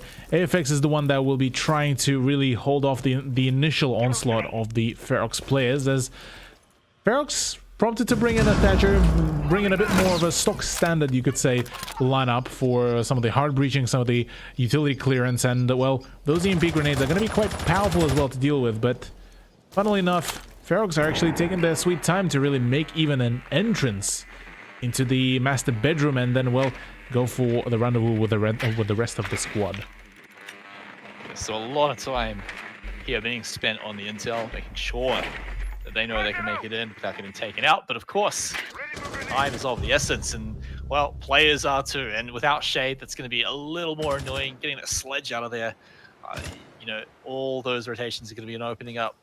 Not going to be there, unfortunately. So they do trade a little bit of damage back, which is nice, but it's definitely not what you need when you're the attacking team. You want the advantage, you want the numbers, the health, and the firepower as you go, and even the utility as you rush in near the end. Yeah, the firepower and the momentum is going to be a huge thing here for Ferox to play off. Certainly do kick things off real well, as Deptra is the one to pick up a frag. Straight onto President. That is the castle of the board. That is the impact of the board. So no, at least minimal of the breach denial now, as the only two things remaining is just the C4. And, well, one of the bearers of the C4s is gone. That is Ghoul.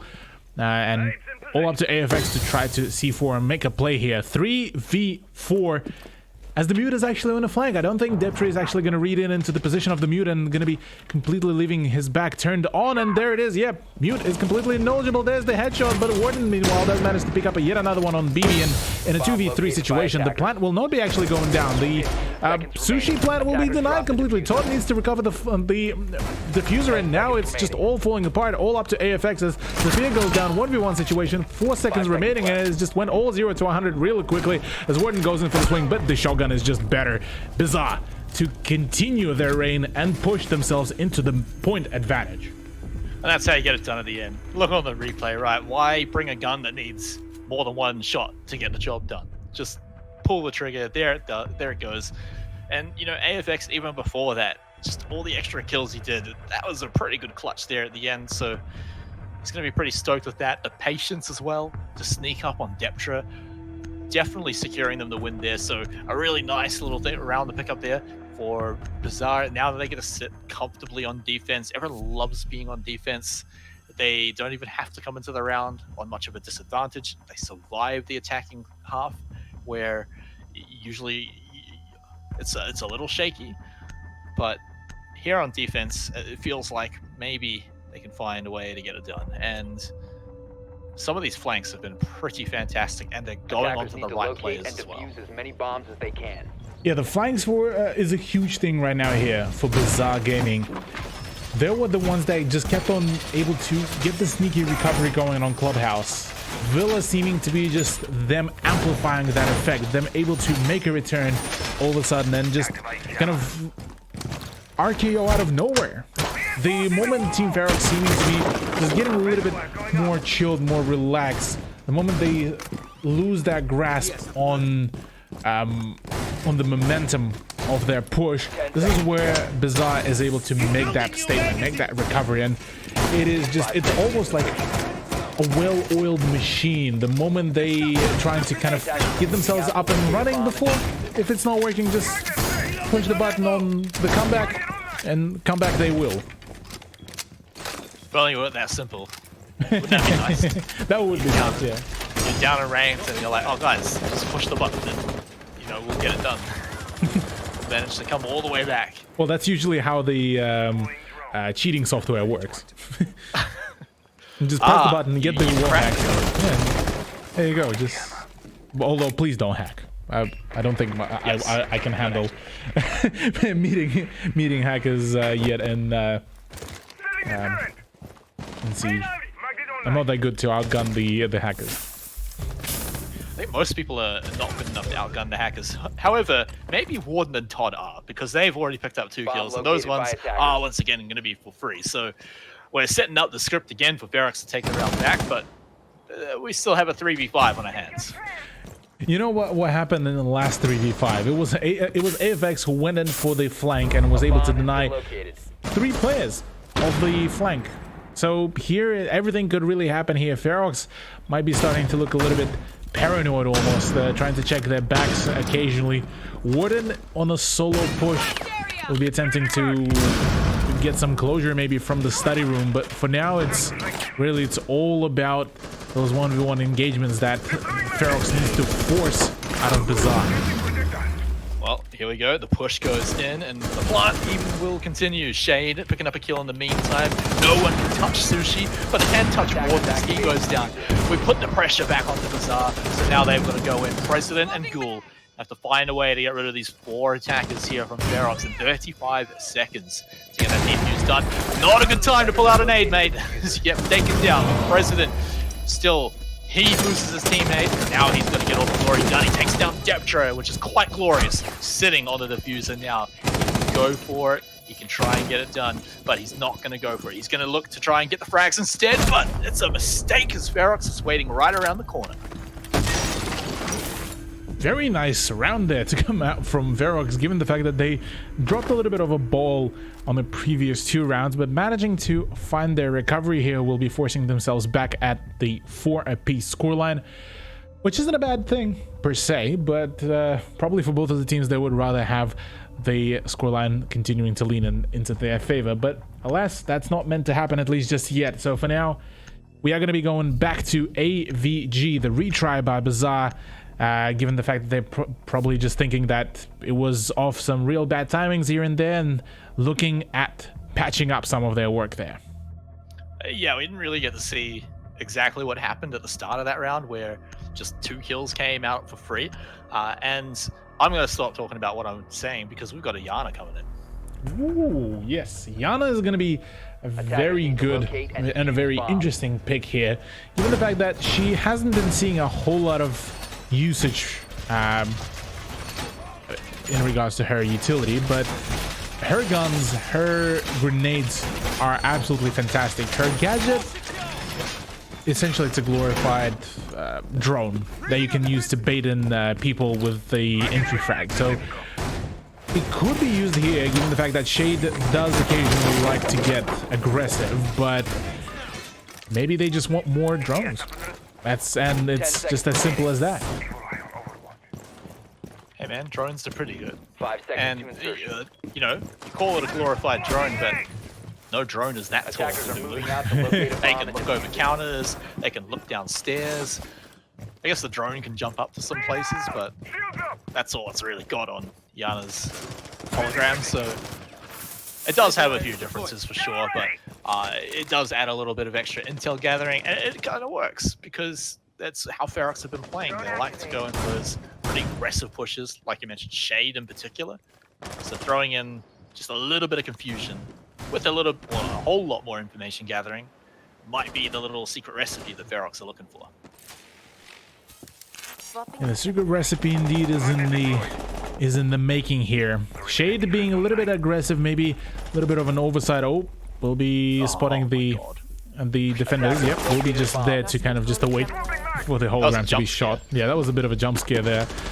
But I don't think they are knowledgeable that there is one sneaky defender on the main stairs, and this could be their demise. This could be the end of the potential push.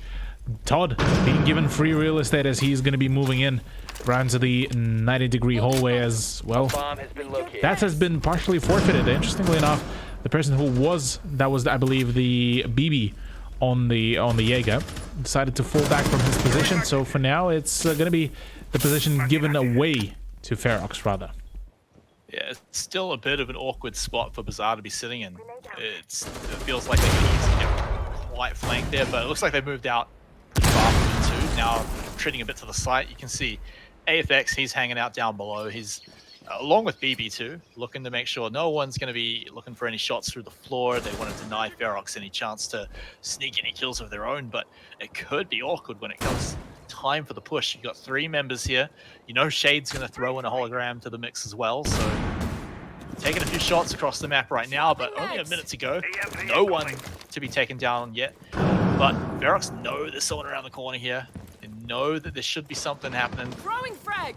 And they're just looking to see if they can sneak a kill. Oh no, that bonked straight off the back of the head of Sushi as things are not looking all well. He's being pressured from all of the sides, and that is a diffuser dropped at the worst possible position as well, right bang on in the middle of the room. And well, Shade is actually gonna, yeah, he doesn't care, he's just gonna go in for the plant. The smoke is actually not damaging him in any shape or form, and well, right now shotgun might be coming through. Shade is taking so much damage and will be downed from that smoke and with that shotgun.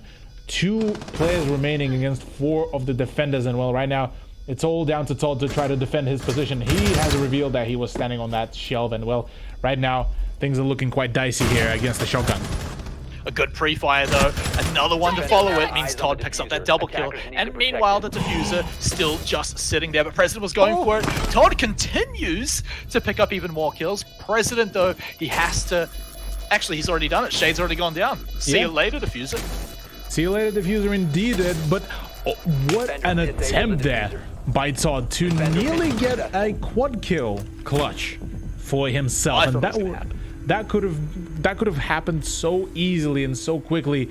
It would have been quicker than us saying oops. Let's talk about Shade running for that plant as well. That is some courage. That is some mighty large balls to run in there in the middle of the site with a smoke bomb right on top of you. He managed to sneak around it, but the fun thing is, I think it actually gave him the cover he needed to get there and plant in time. Because, I mean, it's not a smoke bomb for sure, but the gas still kind of obscures your vision. And maybe that was just what he needed to be able to get there and get the plant done. Unfortunately for him, it didn't really work out, but it still made it a whole lot closer than it could have been.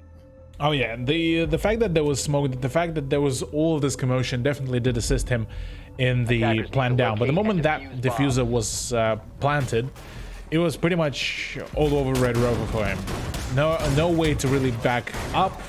Gas was still up and dealing quite a hefty amount of damage. All the crossfires being done, and the very least a stray bullet would have hit him. If not, well, he would have choked from the gas. And well, that's exactly the thing that happened there for the poor Iana player. But nonetheless, a valiant effort, which still ended up putting BIZARR at the 5th point against Ferox's 4. Still not as good as that flashback. that thing was just perfectly aimed at just the back of the head.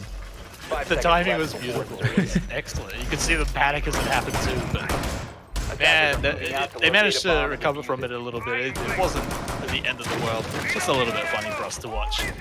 But we are actually getting closer to the end of the round here. I mean, we're into round 10. BIZARR not too far away. The script has been going back and forth, so Ferox, if it continues that way, would pick up this round. But BIZARR can go for the combo breaker and manage to pick up around here. They'd move on to match point, and once again, they'd put the pressure on. Except this time, it would be on Ferox's shoes for them to get the job done. Yeah, and after that, it will be technically considered a draw between the two teams, but in fact, well, it's a big dub for BIZARR. They're going to keep their place here with 4 points, whereas Ferox are going to be left with only 2 points themselves, which will push them back on their progression by just a little bit. The Ash Charge, ooh, actually dealing just enough damage. And what? How? What? AFX is just like gifted that kill. What? That was like a vertical Kool-Aid guy, like just going down through the floor. Oh yeah. Oh yeah, sure did. And well, that just pretty much. I'm amazed that Detro wasn't able to notice that AFX was dropping down. That's one, and two, that AFX was just able to recover from that quickly. And he's still picking up kills. Yeah, he almost still going, dies, but he's still picking up kills. Yeah, and President keeps on pitching it onto the frags. 20 gets that, and it seems that it's just about to be the flawless round to come through from BIZARR. Of the fact that it was a purely just improvised play by AFX. Pretty much at the end of the round, there it is, a flawless round. And I mean, I'm shocked. I mean, it was shocking enough from the AFX kill at the start. Yeah. Just jumping right down, but a flawless round here to put yourselves on match point, to change the pattern of it going back and forth. There is no better way to change it up right now. That is the best possible way to move on to match point, and now it's got to be worrying for Ferox right now. Remember, we've talked it up so much about how important it is for both teams to pick up this map. It's deciding who's at the top of the leaderboard. BIZARR would just kind of keep them surviving. Yeah, some other teams might play and overtake them, but for Ferox, they're going to fall pretty far behind if they only pick up 1 point tonight. Yeah, it's going to be quite a bitter kind of draw for Ferox, given the fact that this is the second one so far in the season. And, well, yeah, it's only a second week, but you know how it is. The first week, yeah, that's fine. You had a few stutters here and there, but apart from that, really, it's just, yeah, it wasn't really the outcome that you possibly could have wanted to have, as we did have a little bit of a stutter there, but here not, we're back to it. Everyone's just getting their power walking done, making sure they get the cardio done before the heavy lifting comes out here. You know, you've got to mix up the cardio and the lifting so that you can get ripped. I was just throw the cardio in a bit and don't lag out at the start. But here it comes, BIZARR onto match point. They're looking very, very comfortable. They steamrolled through the last round. Their defense is looking fantastic. They've even brought out the castle as well, just to lock down everything, force Ferox down in through the paths of their own choosing. And let's see if it happens again. Is AFX just gonna do something mental again? Well, hang on. All right, this is early. Yeah, AFX just got taken out pretty swiftly there by A bomb has been what I believe located. was Shade. And meanwhile, Twent also did take quite some damage as well in an attempt to fend off the initial aggression that Ferox tried to apply. Well, I do believe there was also the breach done by the Thermite of Ferox, so that is already, so far, quite a whole lot of breach has been done. The C4 also, I believe, just came through, which missed out. And, well, full health across the lines for Ferox, and this is a solid moment here to play off. That's a pretty excellent first 30 seconds, right? They managed to get the breach, get a kill, even bait out one of their gases. So this is feeling really good. If this is ever a round to come back into it, Ferox are feeling this one. AFX is also just completely off the table now. If he can pick up a kill here, it would be really, really good. If he can just get the peek around here. So dangerous. The roof is falling apart on top of him as well. It's like, I'm gonna get in here, but it's still not letting it get to him. He sure is. Yeah, that gun silhouette is just yeah, it's a winning. Oh, the smoke is just sliding. Yeah, that's the gangster way of holding it. Yeah, it's just the waiting. Twent is just all sliding around there. Manza's just, yeah, he ascended into a whole new realm at this point, and he's just floating on the ground, just the kind of sliding there and receiving all the transmissions from the outer space. I really hope Twent manages to clutch this round. Looking like that. That would be really funny. Deptra from above. He may be able to find his prey. He hasn't spotted it just yet, so he's just going to have to hang out. He's sitting above the floor too, but I think he got what he was looking for. Can he find the kill? He's going to just try and peek through the wall. Gets a few shots done and dusted, but may just give away his position instead. But he will find his prey as he takes out Cool, but President also falls. It's a few kills here and there for both sides, but the important thing is Cthulhu. Shade's getting the plant down. Shade's getting the plant down, and well, we just witnessed, well, yet another round to be won. Ferox is the one to keep on playing here. 6-5 scoreline, only one round away from the decider, whether we will be seeing BIZARR clutch it back up into their favor and push this into a 7-5, or rather Ferox might push it into overtime. And unfortunately, the Ascendant floating shotgun couldn't get it done, which would have been amazing, but like you said, Ferox, they do bring it back. They're feeling a lot more confident. This is finally the chance to even it up. We may even get a fun little bit of overtime.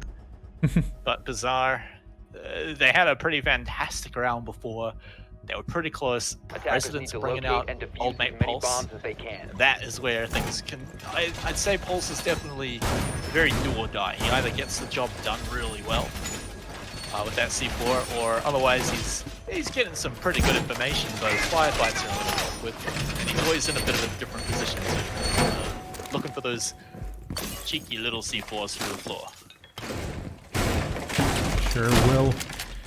Last time we saw an attempt of Pulse to be played out on this very site, he was hunted down pretty swiftly. So maybe here, maybe with the fact that it is going to be President rather than Shade, maybe we'll be seeing something different. But for now, yeah, this might be seeing a bit of a turnaround here and there. BIZARR still on that match point. They still only need a single round win to push themselves into the comfort zone of the points. Whereas for Ferox, they still got quite some job to be done. They need to win one more round and then win out on the overtime, which means another 2. And I think there's a ton more pressure if you're BIZARR in overtime, because that could mean the 2-0 against you. Ferox, they're okay if the overtime doesn't really go their way. You know, they still pick up the draw, but BIZARR, they can't go down 0-2 here. So to get the win here would be so important. Skip that overtime entirely. Don't worry about how awkward it's going to be, how nervous you may be. Oh, hang on. Warden, mate? Did you have a little bit of a tumble? Yeah, Warden got downed. I'm not particularly sure where from. I believe he fell from the roof. I'm pretty sure he fell. Yeah, and that is not what you want right now. First of all, that does put you at the 20 HP state, which pretty much makes you about to die from any gunfight that you're gonna get in.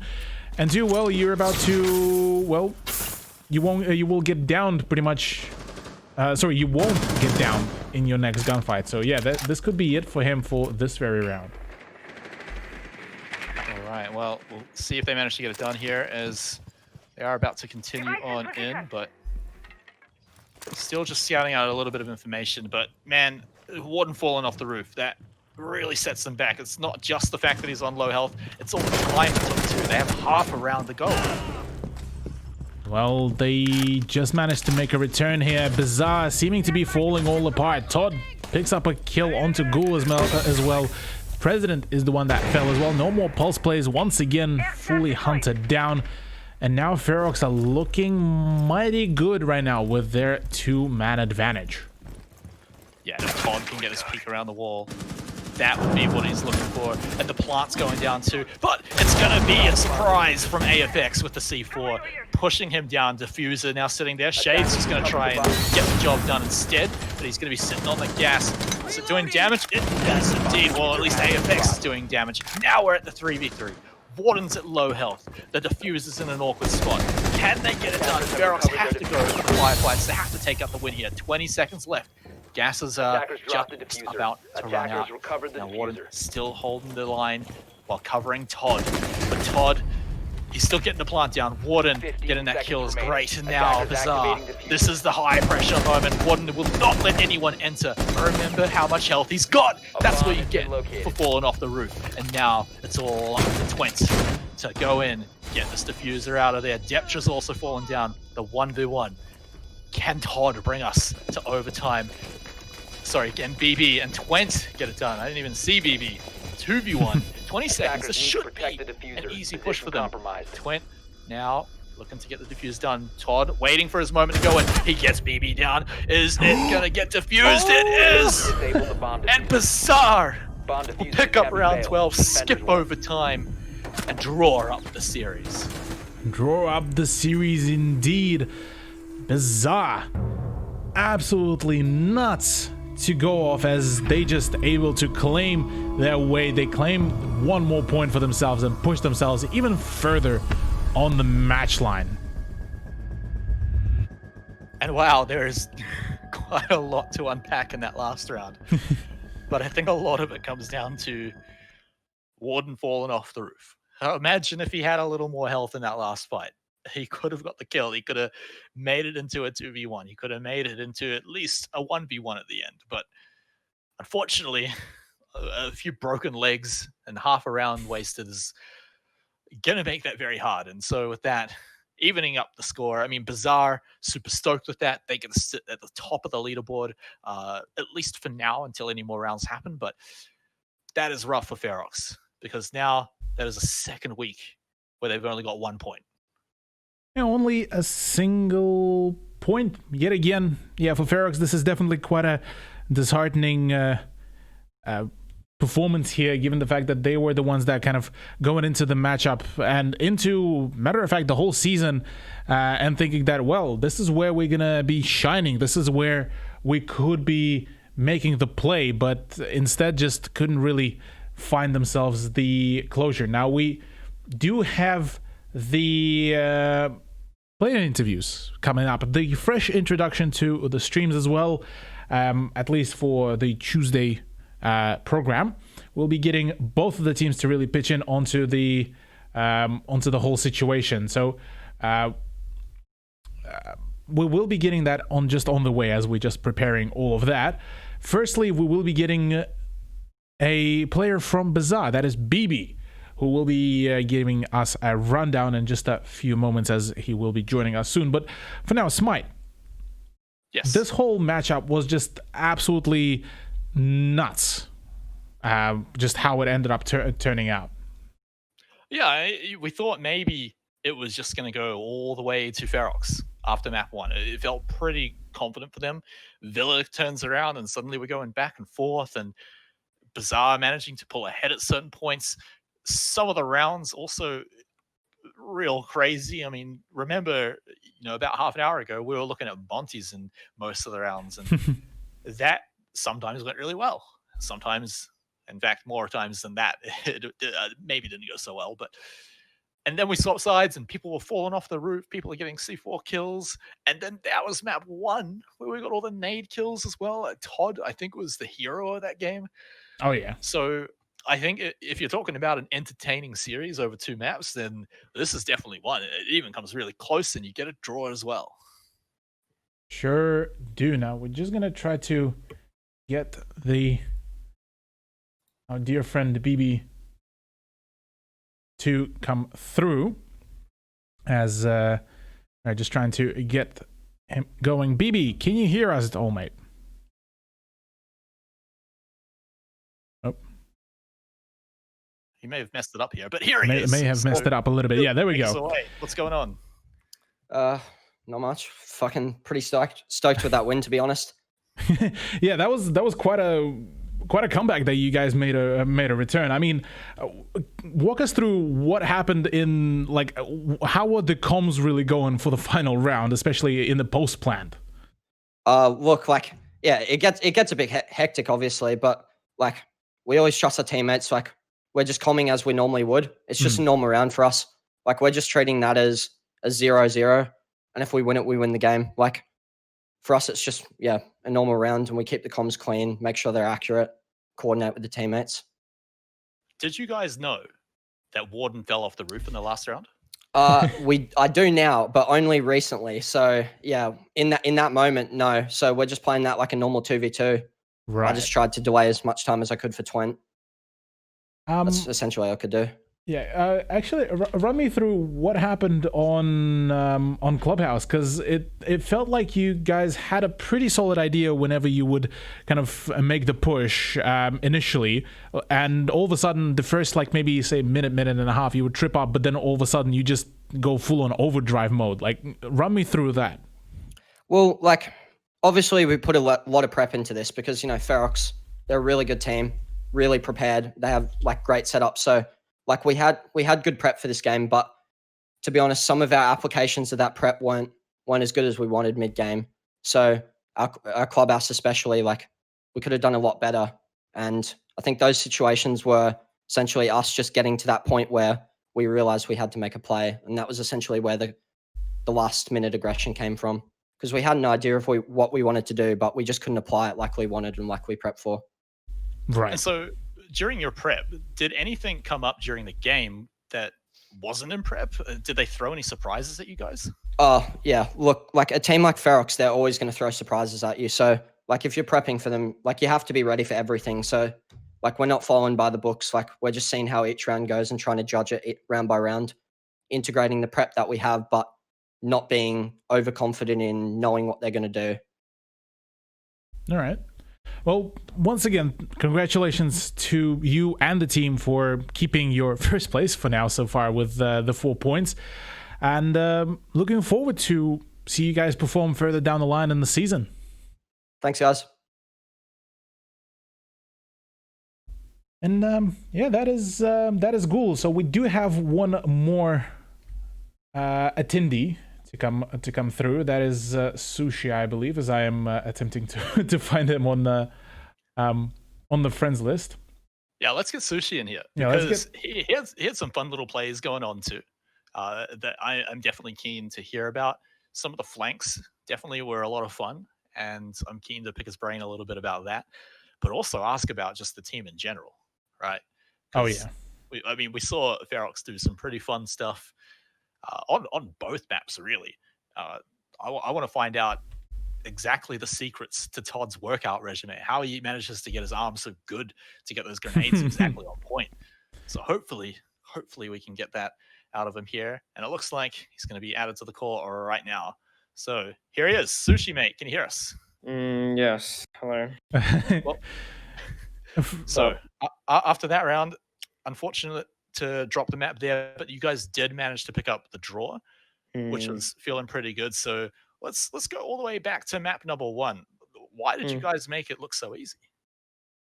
Well, realistically, we should, right? Like, to be fair, we probably are more confident on that map than them, and like we understand attacks very well. So it's this entire game should be attacker sided. So like, I don't know, we felt confident, so it was fine. Walk us through as to what happened there with Villa, because you guys had a bit of I know it was a little bit of a bumpy experience on your previous matchup against PC419, and it seemed that you guys have managed to iron out a few things, but what was coming out from the side of kind of BIZARR that kept on kind of pushing you guys into that kind of I guess uncomfortable zone? For me, so I can't really comment on the defense rounds. Usually you want like a 4-2 split on Villa, right, for your defense, but we had a 3-3. I'll put that down to most likely we just didn't adapt to playing against the Monty at all, which is just stupid on our behalf. So but 3-3 you can live with. And then on attacks, we weren't setting up post plants properly and rushing them too much. Right. So I died a lot based on that. You can clearly see that. And then that forced like really bad man counts, like scary rounds and our post plant positioning was just off. It was just not a good map for us right now. And so looking ahead to the rest of the league, you guys have got now BIZARR out of the way. You got PC419 out of the way last week. Is there anyone else you're really worried about? In all honesty, be honest. Anyone could really take a because in this league, there's like a lot of they don't have much comp experience, but they can definitely gun like anyone. So yeah, we could lose maps against them. Like obviously, like we're not prepping too much for this really, but we take it relatively seriously. But when it comes down to it, we could lose just on gunfights to some of the teams. Like pretty sure Exto, they definitely have some like mad pre-fires going on over there. Just I don't know. So yeah, I mean, like obviously, like it's always good to be a little scared for every official because like it means you want to win. But that's good. I like it. Respect for the other teams. Yeah, fair enough. Well, unfortunate for you guys that you weren't really able to find those 3 points total. But at the very least, it's not the worst case scenario as well. If you look at it, yeah. But hey, I'm quite keen to see you guys play out the next games. Yeah, like you mentioned, the Exto game against you guys, I'm definitely looking forward to that one. As to me, I feel it's going to be quite a barn burner. I sense some. That'll be a very explosive game. I think that's the right word for it. All right.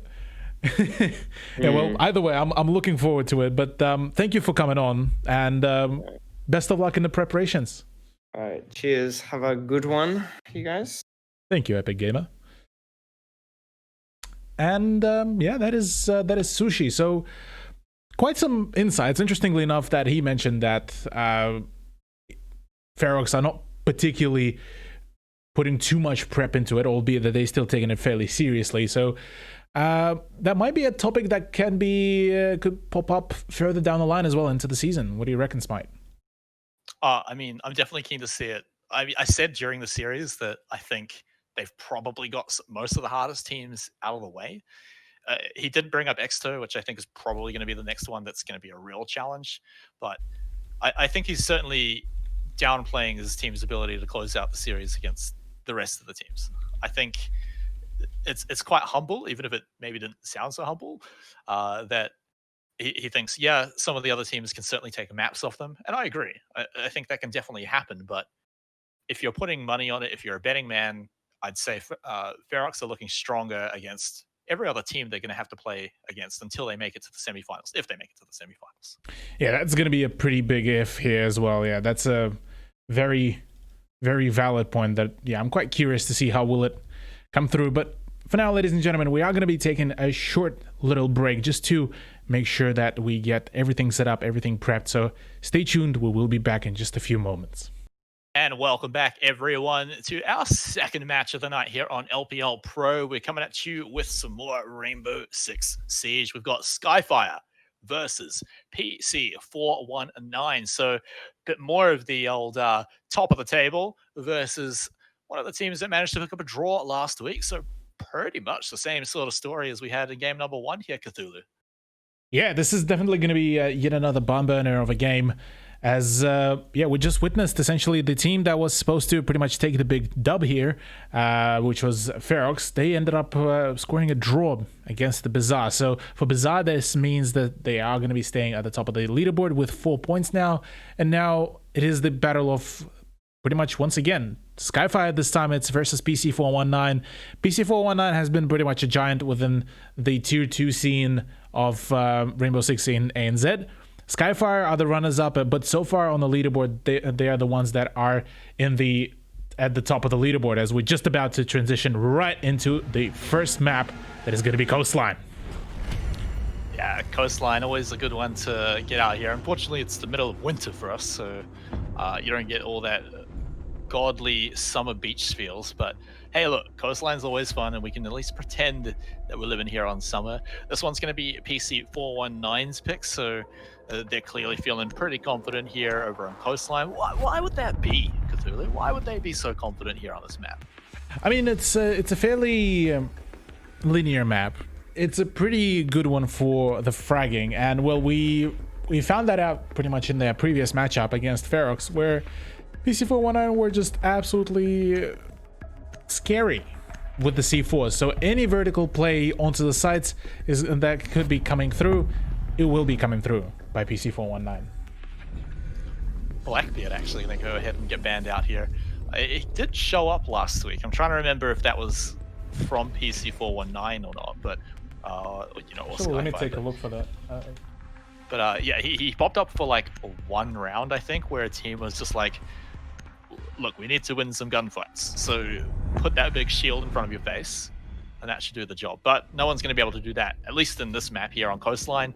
We're kicking Blackbeard out. He's going to go in the bin for a little while, along with some of our a little more standard bans. Capitao, Valkyrie's going to be banned out too, so I imagine this last one here coming out for PC419 not going to be a whole lot of difference either. Probably going to look at more of its standard meta looking ban.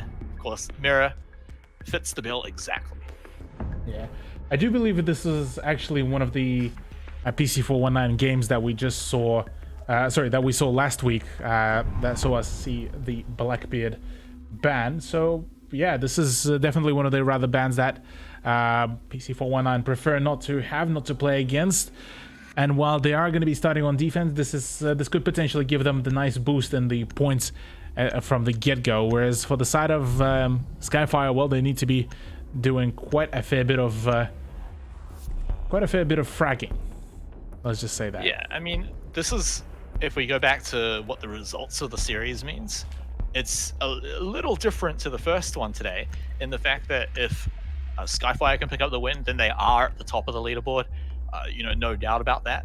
Whereas if it's PC419 that can pick it up, they may not be at the top of the leaderboard, or they may have to settle for a bit of a draw with someone else. But the important thing is they're going to get ahead of Ferox if they win, so getting that 2-0. So again, really important. They don't want that draw. In fact, neither team wants that draw.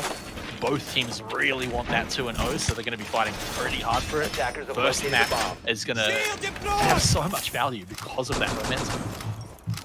Yeah, the first round momentum is huge, given the fact that, well, 50 teams will be looking just exactly for that very thing.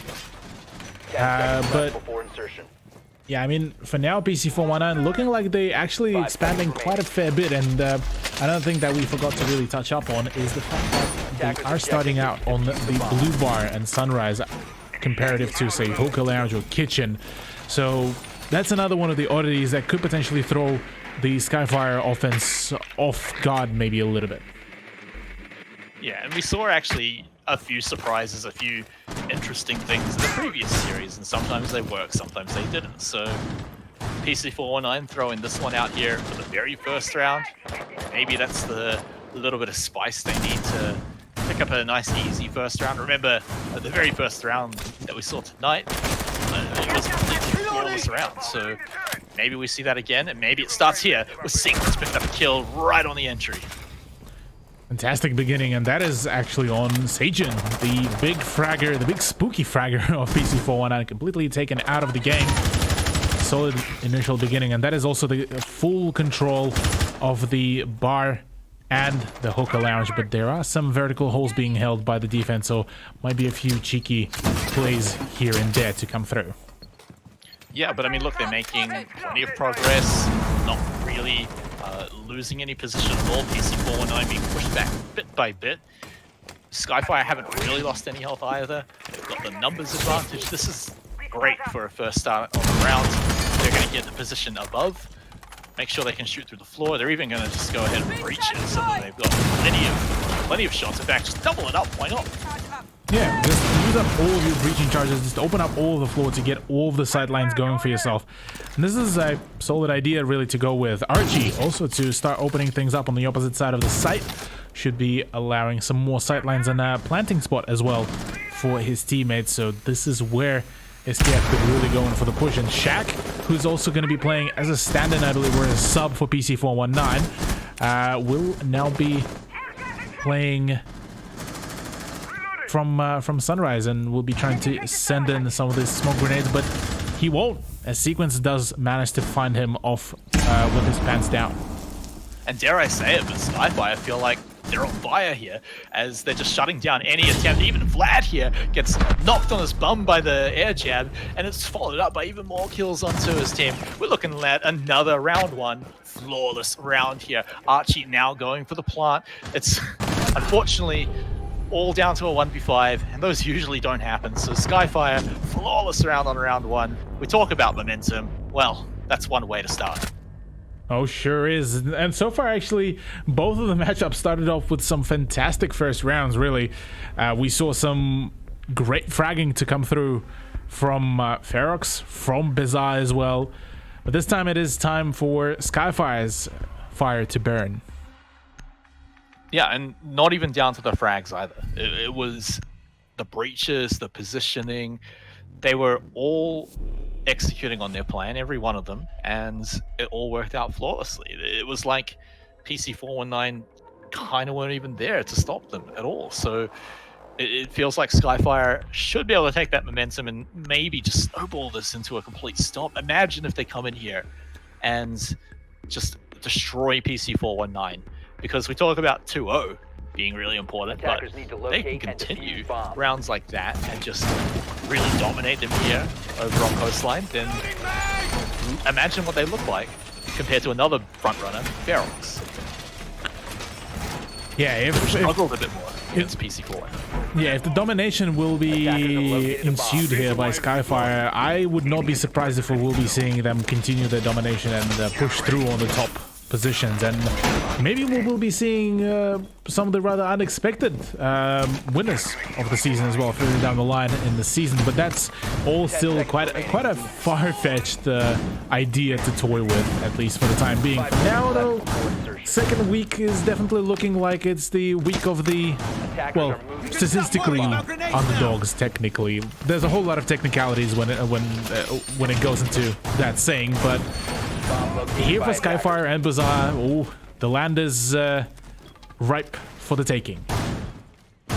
We do have to be cautious though, Cthulhu. We were just talking about how the other first round we had was flawless, and that ended up being a draw in the series. So it may not go the same way, but Sequence seems to think it will, because he's already picked up the first frag, again, just for free. No one firing back at him at all. So Skyfire already looking to just continue exactly what they started in round one. Sure is. I mean, this time it's Tesla who's going down, and he has been quite a fundamental operator to really have still alive further down the line in the round. When he came down to the matchup against Ferox with PC419. So now here, losing him out is that's an alarming sign, at least for the first few rounds. A little bit slower here on the push though. They got the frag, sure, but the positioning is being held back a lot more by PC419. So could see a little more success from them in this round. Now we're starting to open up some of these doors, some of these windows, and Skyfire are going to get some angles inside, but that said, PC419 have already started to hunker down a little bit. They're all pretty much on the site.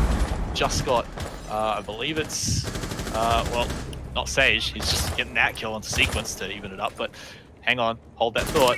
Someone's running outside, or they were. Ku though, just a little more, just inching over, and he might be able to spot it. He might have seen that leg through the bomb, but now with that shield down, it may be a little easier for him to pick up the kill, but for now, he's just got to be cautious. Cautious indeed, as right now all those angles being held are going to be quite dangerous here. Smacker on that Zephyr, and M762 will be attempting to try to spot any utility that could be potentially giving out the information to the defense. But for now, it seems that Skyfire might be seeing themselves a little bit of a stall there. Given the fact that they are all over the site, but they're not on the site. But just as I say there, Archie is going in for the push. Smacker will be trying to hold the ground, but there is a flank from Vlad coming through as Sajan does pick up a kill onto Archie. Another frag has been done as, oh, he can see the muzzle. He can see the muzzle of the commando, and there's the pre-fire. Vlad is downed as Smacker is able to actually come back here as I just received another notification. Thank you, Windows. Cool. Smacker and Jigsaw are the last men standing here. Oh man, Windows, they don't want to see a good game at all, but the plant goes down, and now it's all a big mess as it's 2v1 Smacker. Oh no, he falls down, and PC419, getting a kill at the same time, defend the round. Just the moment I thought that this was going to be the Skyfire win.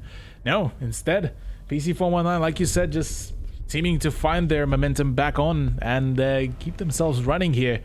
They're going to be equaling things out early on into the matchup. And think about that as well. They were down a man. They were holding the site with 3 people, while Vlad was being real cheeky and sneaky down in the background. But the 3 men hold on the point was holding Skyfire back for so long. It bought them plenty of time. And yeah, it did come down a little bit to the wire. It was very close, but you know, if they weren't able to hold it back so well, then hey, it may have not been close at all. Yeah, I mean, here it's no matter how close it is, if your team isn't able to fully lock down the site, this is completely on the roster, just unable to frag, unable to keep up the momentum, because whilst bringing the initial aggression is all great, but if you can't really keep it in your hands, then well, what's the point really in that early advantage? And that was also with losing a member at the start. PC419 had pretty much a 4v5 from the get-go, and so now we get to say, like we always do, what does it look like when they don't lose someone right at the start? A 3-man hold, fantastic. What does a 4-man, a 5-man hold look like for these guys if they can do it as well as that? Attacker's objective is to locate a bomb. Pardon me. Let's get right into it. The prep phase has just finished. It is a kitchen hold to come through from PC419. They are looking at the 4-2 scoreline, which will be probably the most advantageous for them. Well, apart from the 5-1, but 4-2 is probably the more realistic and the more achievable here. But Skyfire looking like they just might keep their pressure up against the defenders, and well, potentially we might be even seeing the Skyfire to draw it out, if not take the full advantage of the points. All right, now we've got Sequence playing a little bit of footsies, looking for some of the defenders, seeing if he can just spot them out. He's got a rough idea, but unfortunately just not enough information to get exactly what he needs. Smacker though, information or not, he hits the sightlines, just waits patiently. Tesla meanwhile though has, you know, fallen down, but he can still get back up, so maybe we'll see if that can happen. Sage though, gonna be locking that one down, making sure no one takes his buddy down, and it's just fireflies all over the place. Ku as well, right from the top, rain down bullets on the Sage, take him out. Taking out Sage is going to be a huge thing here, given the fact that, well, he was able to perform quite well in the previous round, but this time won't be seeing any light for himself really here. 5v4, as right now Skyfire, yeah, like I mentioned, be keeping up the pace, keeping up the pressure, and not letting any frags go unnoticed there. And Sequence, oh man, he waited and he saw, he got a bit of damage and he even got them down. Shaq will be put down just as he's lying down on the site, and now here come the flashes. It's getting ready for the push. Ku about to move in pretty soon, but Tesla just around the corner. Vlad's picked up a kill in the background. Tesla is just seeing if he can poke his head over, see if he can get anyone from below, waiting for them to just run out, as we've actually seen happen quite a lot. And, well, Cthulhu, I think he's going to do it. Oh, no, he saw the foot, but he didn't pull the trigger. Good So trigger at least discipline, it doesn't though. give his position away. Yeah, he won't be giving away his position yet, so there's still quite an ace in the pocket there for PC419, albeit Vlad is extremely low on health. Tesla with the shotgun comes through, evens out the man count, but right now health pool is definitely not looking pretty. Pun with full health, the only defensive operator with full health will be able to take double kill right now, looking for a triple, and right now Smacker is the last man standing, about to get swarmed here by the 3 defenders. There's 16 seconds remaining. PC419 in idea. In theory, just need to play it safe as Smacker picks up yet another one onto Tesla. 6 seconds remaining. Both Pun and Vlad are quite tagged up, but there's another frag for Smacker. Double kill as well. Pun needs to run away, and well, he will be able to hide it. Protected the bombs. PC419 Charl, and well, that's another point in their favor. And I thought maybe we'd get that 0-second round win again, but unfortunately, no. This time we just get someone running away, which I suppose is the smart thing to do if you want to win the round, and win the round he does for PC419. Hey, look, it all looks pretty well for them. Pun getting some real important kills on almost no health, so really securing that for them there. Getting them the lead here, feeling really good. It's halfway through the defense. It's still going back and forth a little bit, but hey, look, it's like what we saw in the first series. First round, a bit of a wash, but now that they've got their footing, now that they're warmed up a little bit, PC419 are not going to just let it happen again or let a 5-0 completely Attackers destroy need them. to locate and defuse bombs. Yeah, well, talking about destruction, Attackers have discovered the location of a bomb. PC419 will be returning back to the blue fire and sunrise. They're going to be opening up quite a few sidelines. See if they can give themselves some early advantage in some of the future gunfights, but for now, I mean, yeah, PC419 seeming to have woken up a little bit. That first round of a stomp that we witnessed from Skyfire has definitely seemed to have woken them up at least by a little bit. And props to Pun for pushing out that clutch as well, because without him, I definitely think that Skyfire would have just taken the dub and run away with it. Attackers are moving to defuse Well, it the did bomb. come right down to the wire. True. Right down to the last second, so it literally would have made the difference there if Pun hadn't managed to get all that value from those kills there. But let's just open things nice and wide here, and then put a big old barrier in the way of your shack. But plenty of defensive positions now all set up here for PC419. It's been going pretty well so far over on defense. 2 rounds in a row so far. Skyfire on their entry frags, at least 2 of the rounds have gone pretty well. See if they can pick up another one here for free. But for now, it's just going to be clearing out any utility, any electronics that are going to be impeding your way. Yeah, well, Skyfire here already taking control of the top floor, not wasting a single second, not a single moment. Smacker's already starting and getting to work on that floor. No return on the investments just yet for the man, but at the very least there's going to be some plentiful amount of sidelines to be opened up. Sequence in his shotgun could be quite powerful here to force Shaq out of his position, as he will be able to actually spot some of the footprints of Turns out they're quite far away. Yeah, that's quite far away, but that is a really good indication that Sajin was just about to go on the flank as well. So really nice, really clever to pick up those footsteps as well, making sure intel, name of the game here, keeping them informed and making sure they don't get caught with their pants down at any position at all. Sequence may be able to spot whoever that is right behind the bomb, but doesn't keep his eyes on it just yet, doesn't think anyone's down there. So still, we're just getting information here for Skyfire. They've been spending most of the game getting it.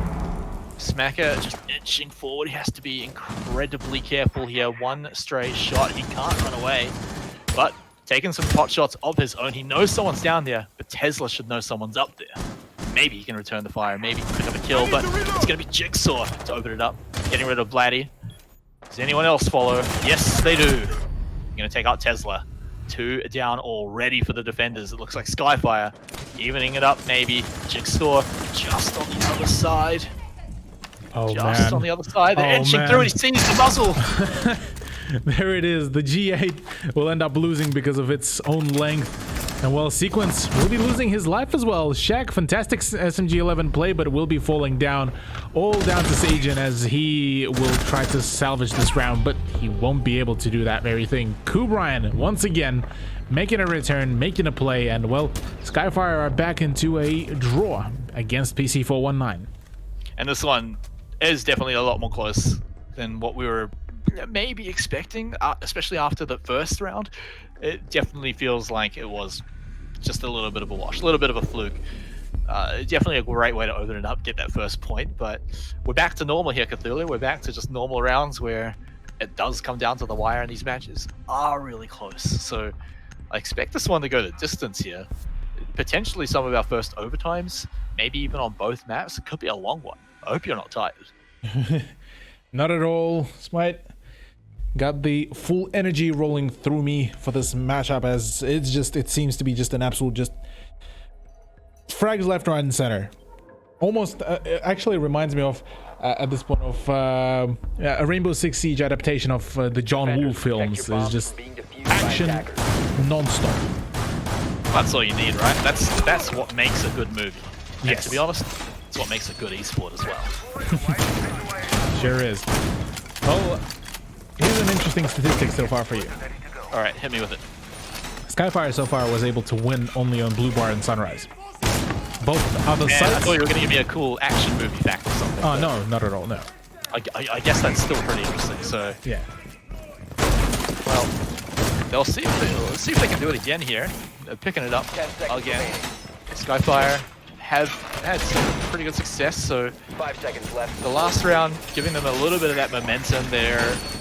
When they win, they're looking real good And defuse the bomb. and making it look a little less close here. But when PC419 managed to defend it, it feels like things get a little close. And also remember that A bomb has in been the rounds located. where PC419 win, it's always Archie getting caught out while he's trying to plant. Hold that thought though, because the captain of PC419's already been taken out. Sajin, once again, he's not having a fun time here against the onslaught of Skyfire players. As Tesla, I believe, pardon, no, that was Shaq who initially lost sight of one of the attackers. Did manage to redeem himself, find the shot, but did end up also missing out on quite a bit of health. So back into a 4v4 in the matter of just less than a minute. Is not a bad trade. I mean, IQ for a Jaeger, that's a pretty alright trade in favor of the defense, but Tesla says it's not enough. More blood for the Blood Gods, and well, Sequence is the one to go down. And Sequence is a great person to take down too. He's been fragging pretty well in the last few rounds, so get him out of there. Make sure you don't have to worry about him. Make sure you can win these firefights, and now 4 members to defend. That's pretty solid for PC419. We've seen them have some pretty good defenses, even without the numbers.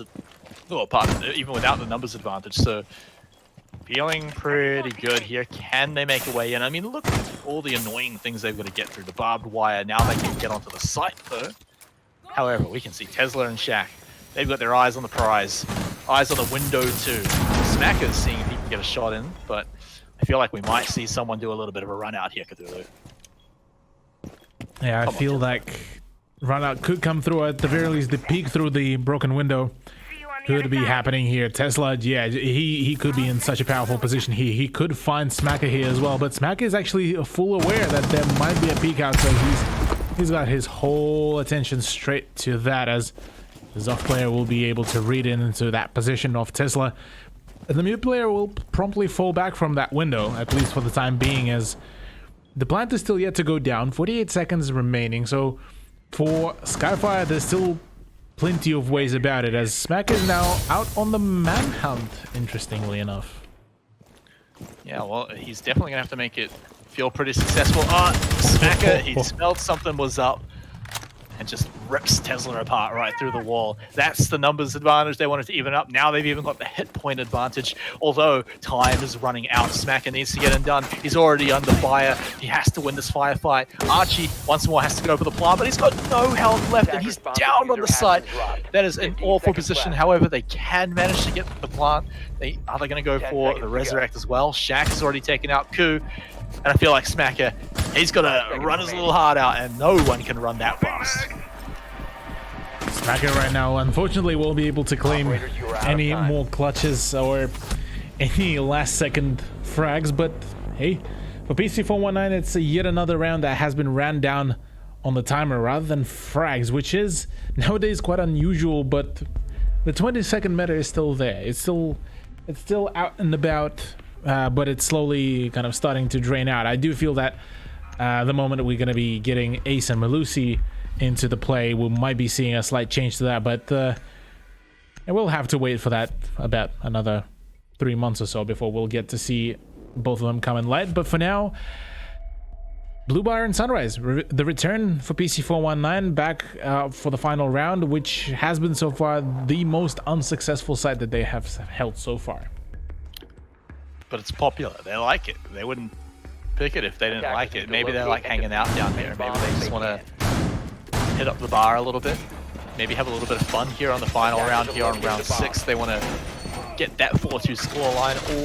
Always good to get that momentum. We talk about momentum from map 1. Well, getting the momentum from the first half is the start of that one there. So grabbing the side again, like you said, not being the most successful one at all for them.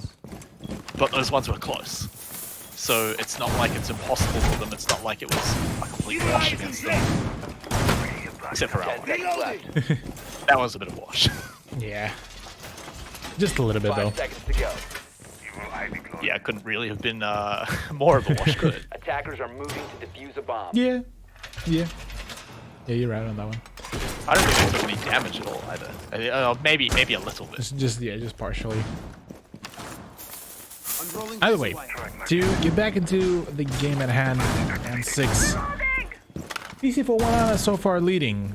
The desired scoreline of 4-2 is still on the table and could very much happen, but so is a 3-3 scoreline here between the two teams. 4-2 for PC419 will be a great one, since it will generate that much needed buffer for 2 of the rounds to be, in case you need them, to be that kind of a pillow until you will start bleeding the rounds. And well, for now, well, Skyfire looking like they want to really keep up with the momentum in their favor here, as Shaq actually already went down to, I'm assuming, the shot from above, and well, yeah, Sequence will be able to finish him off. Nicely done, as the smoke player won't be in play here. Shaq. And for a team that likes running down the clock, that is a painful operator to lose. No smoke at all. The final moments, and there's still a lot of time for Skyfire to make that push, and they don't have that pressure. Oh my god, get out of the way, Wood. Trying to look down, trying to get my angles. But yeah, they don't have the smoke to buy that time, and Skyfire, they can take this one patiently. Oh, Smacker, be careful there, mate, but hasn't found anything just yet. No one's going to be taken down. Sequence, can see if you can find a cheeky little nade kill. Goes right over the head of Tesla. He's just being spammed. Oh my. Poor Tesla is just being spammed with so many flashbangs, so many grenades. It's actually amazing how he still has eyes, as I lose my ability to have a fluent speech, but that doesn't matter anymore at this point, as Smacker is the one that gets the frag onto Vlad. And it's still going. It's still going. I mean, they haven't lost anyone just yet. Archie and Smacker, both quite low, but no one is going to fall here for Skyfire. Sequence might fall down, but he's just having a little bit of a rest. Jigsaw will be the first one to truly go down. Sage is looking for the miracle. Archie's already on the plant, though, and, you know, if they're going to run out of time, it may not matter, because Skyfire, they've got the gunfire to get it done.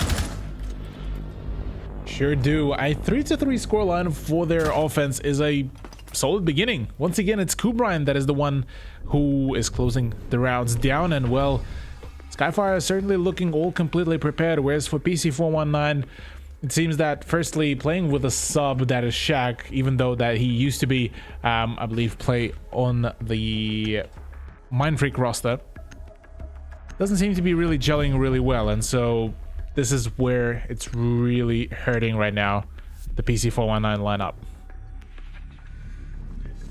I mean, hurting, sure, but this is still a draw at half, which is not the end of the world. It may end up making it a very long map, but still absolutely doable. But we're going to swap sides, and we always know when we swap sides, that can change things entirely. We might still just see it go back and forth, but maybe Skyfire are some gods of defense, maybe PC419 have some kind of crazy strategy on attack, but we'll only be able to see once the round begins. And who knows, we may just go back and forth.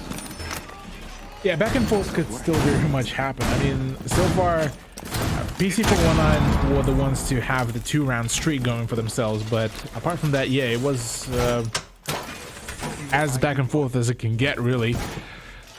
Here for PC419 on offense, they have all the utility that they really need. It's rather, are they going to play well against the aggression that Skyfire could be bringing in? Because like Sushi actually mentioned before as well, even in his interview, the straight gunners, the gunning ability of some of the teams in the LPL are just absolutely phenomenal, just as that pre-fire and shot by Vlad onto sequence, as we already just saw 2 players from Skyfire gone and down and out. And so we talk about maybe they've got something sneaky going on. It was like Skyfire had the sneaky strategy and they got punished for it. PC419 reading them like a book. I mean, you could even see when Sequence was trying to get his peek out that whoever it was that killed him was inching around. They knew that he was there. So with that, they get to open up on a 4v5, plenty of time at the start of the rounds, pretty much all the utility that they need, and they've already taken out 2 people. So this is probably one of the best starts PC419 can get on their attack. You're doing taking out Smacker and Sequence, the 2 players that have been performing so well on the attack, is already it's a solid performance. Sajin, meanwhile, taking the reins of IQ, trying to get rid of all of the utility from down below, trying to find all those shots on the ADSs to make sure that no utility will go pretty much untouched or used in vain. So here right now, Shaq will need to land his shots. Jigsaw is the one that will be going in for the peak, and well, there's the drone coming through. Full knowledge of the Jaeger, and there's the bait. There's the white swing just about to start out as Shaq is just trying to bait in the white swing. There it is. There's the pre-fire. Thankfully, the 45 rounder is going to be there to help, as Vlad is the one that's rather going to be utilizing that bait. And it's just looking impossible here for Skyfire. They're being surrounded, they're being bombarded by flashes and grenades and bullets from all angles. And Kubrian, well, a slither of hope and a thread of a dream right now to win this round, but I feel like PC419 are just going to waltz on in here, maybe get the plant done. And, well, you know what? Let's not waste any more time. Kubrian, he knows what the viewers want. Yeah, Kubrian is just, nope, having none of that. I'm not dealing with that too much. Just nope, just straight noped out of that. Could not be bothered really to deal with. And well, F in chat please, ladies and gentlemen, as yeah, we just go into yet another round. PC419 are back into the lead, but only by a single point. Yeah, and I don't think we can put too much into that round because it was Skyfire trying to do something a little weird, getting the peaks and being punished heavily for it. So again, like, what does it look like when that doesn't happen? So they've got a chance for it to be very different here.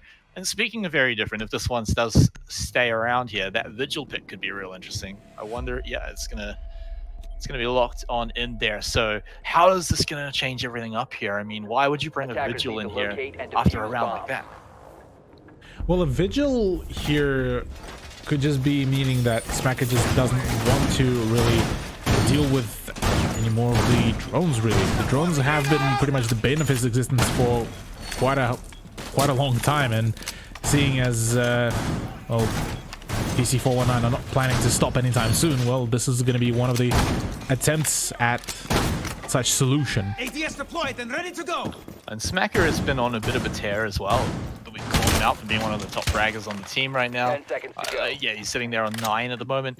The fact he was out of the game from the get-go on 5 seconds the left. first round of defense, a little bit awkward, but we can forget about that round. So the fact that he may be able to stay hidden, may be able to get that roaming gun, Attackers recovered the he bomb. could single-handedly bring his team back into this one, or he could just flop at the start.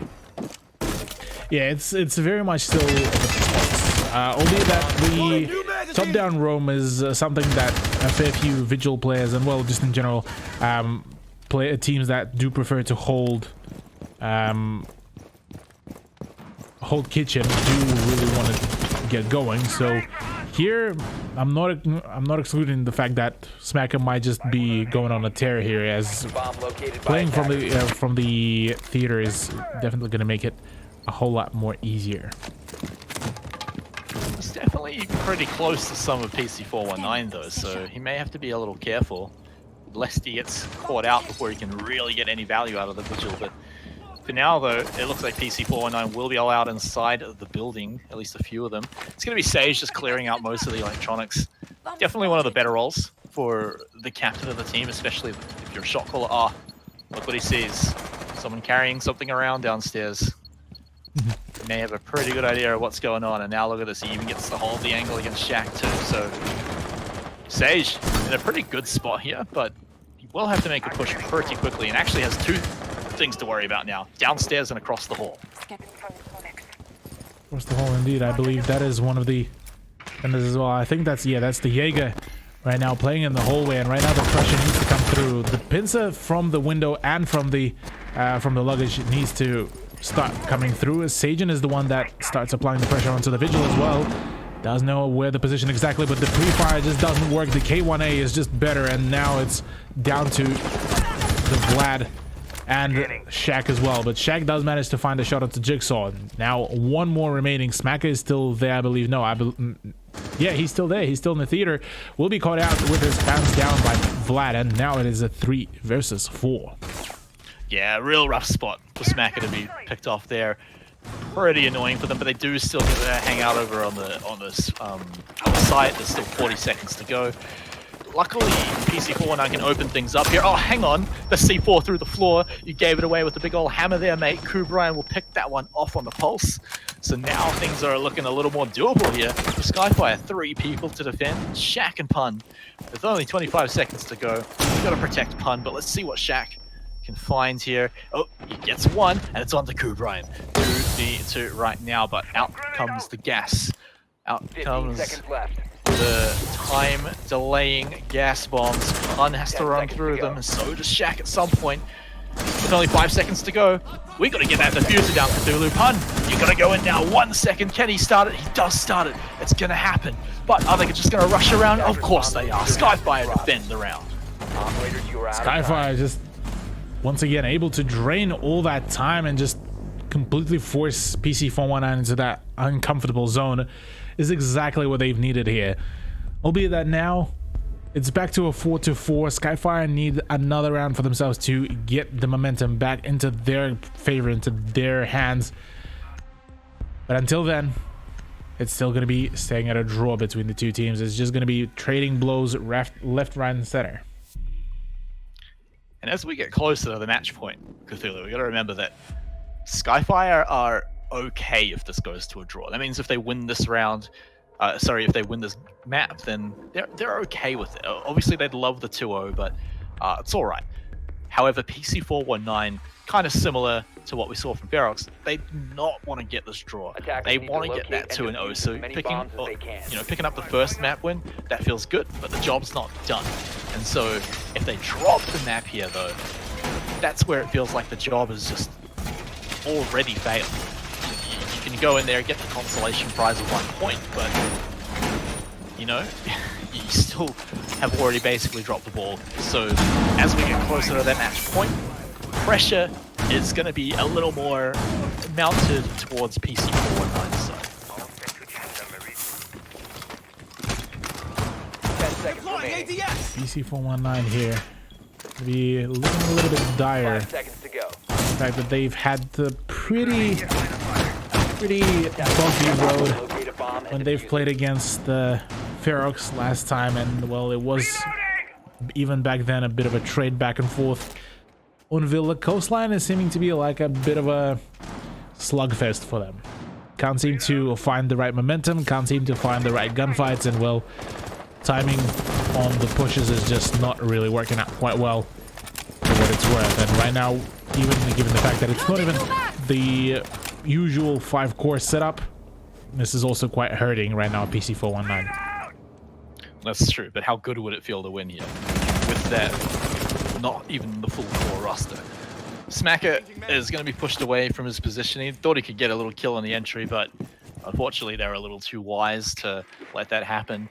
Vlad's going to get some very important intel here to know what's going on, although he himself is probably going to get droned out too, but so far it's looking a lot better for Skyfire. The fact that they managed to not have anyone drop at the start of the round, already a good way to start the defense.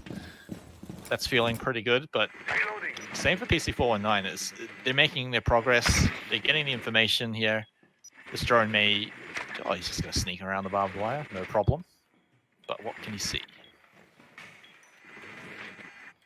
A bomb has been located. Yeah, we'll have to see. Either way, another drone to be coming through, as right now PC419 are prepping for the push. Not a single bit of damage has been dealt between the two teams just yet, but the moment the prep will be done before the push, it will be just an absolute bloodbath. Yeah, Vlad is just going to take a bullet to the knee here. Not to be an adventurer any longer. But he will be able to survive, so he'll at least be able to be an operator. But right on each other's side, their sequence is in a bit of an awkward position here, but should be able to keep anyone from entering the windows. But Shaq, though, has pinned him down, manages to take him out, and now you'll see PC419 start that push. They've already got another kill going down. Sage looking for this one around the corner. The pre-fire is there. Doesn't even take any damage in return. The plant now going down, and it looked like maybe they could find one there, but even Smacker will get taken down before he gets a single shot off.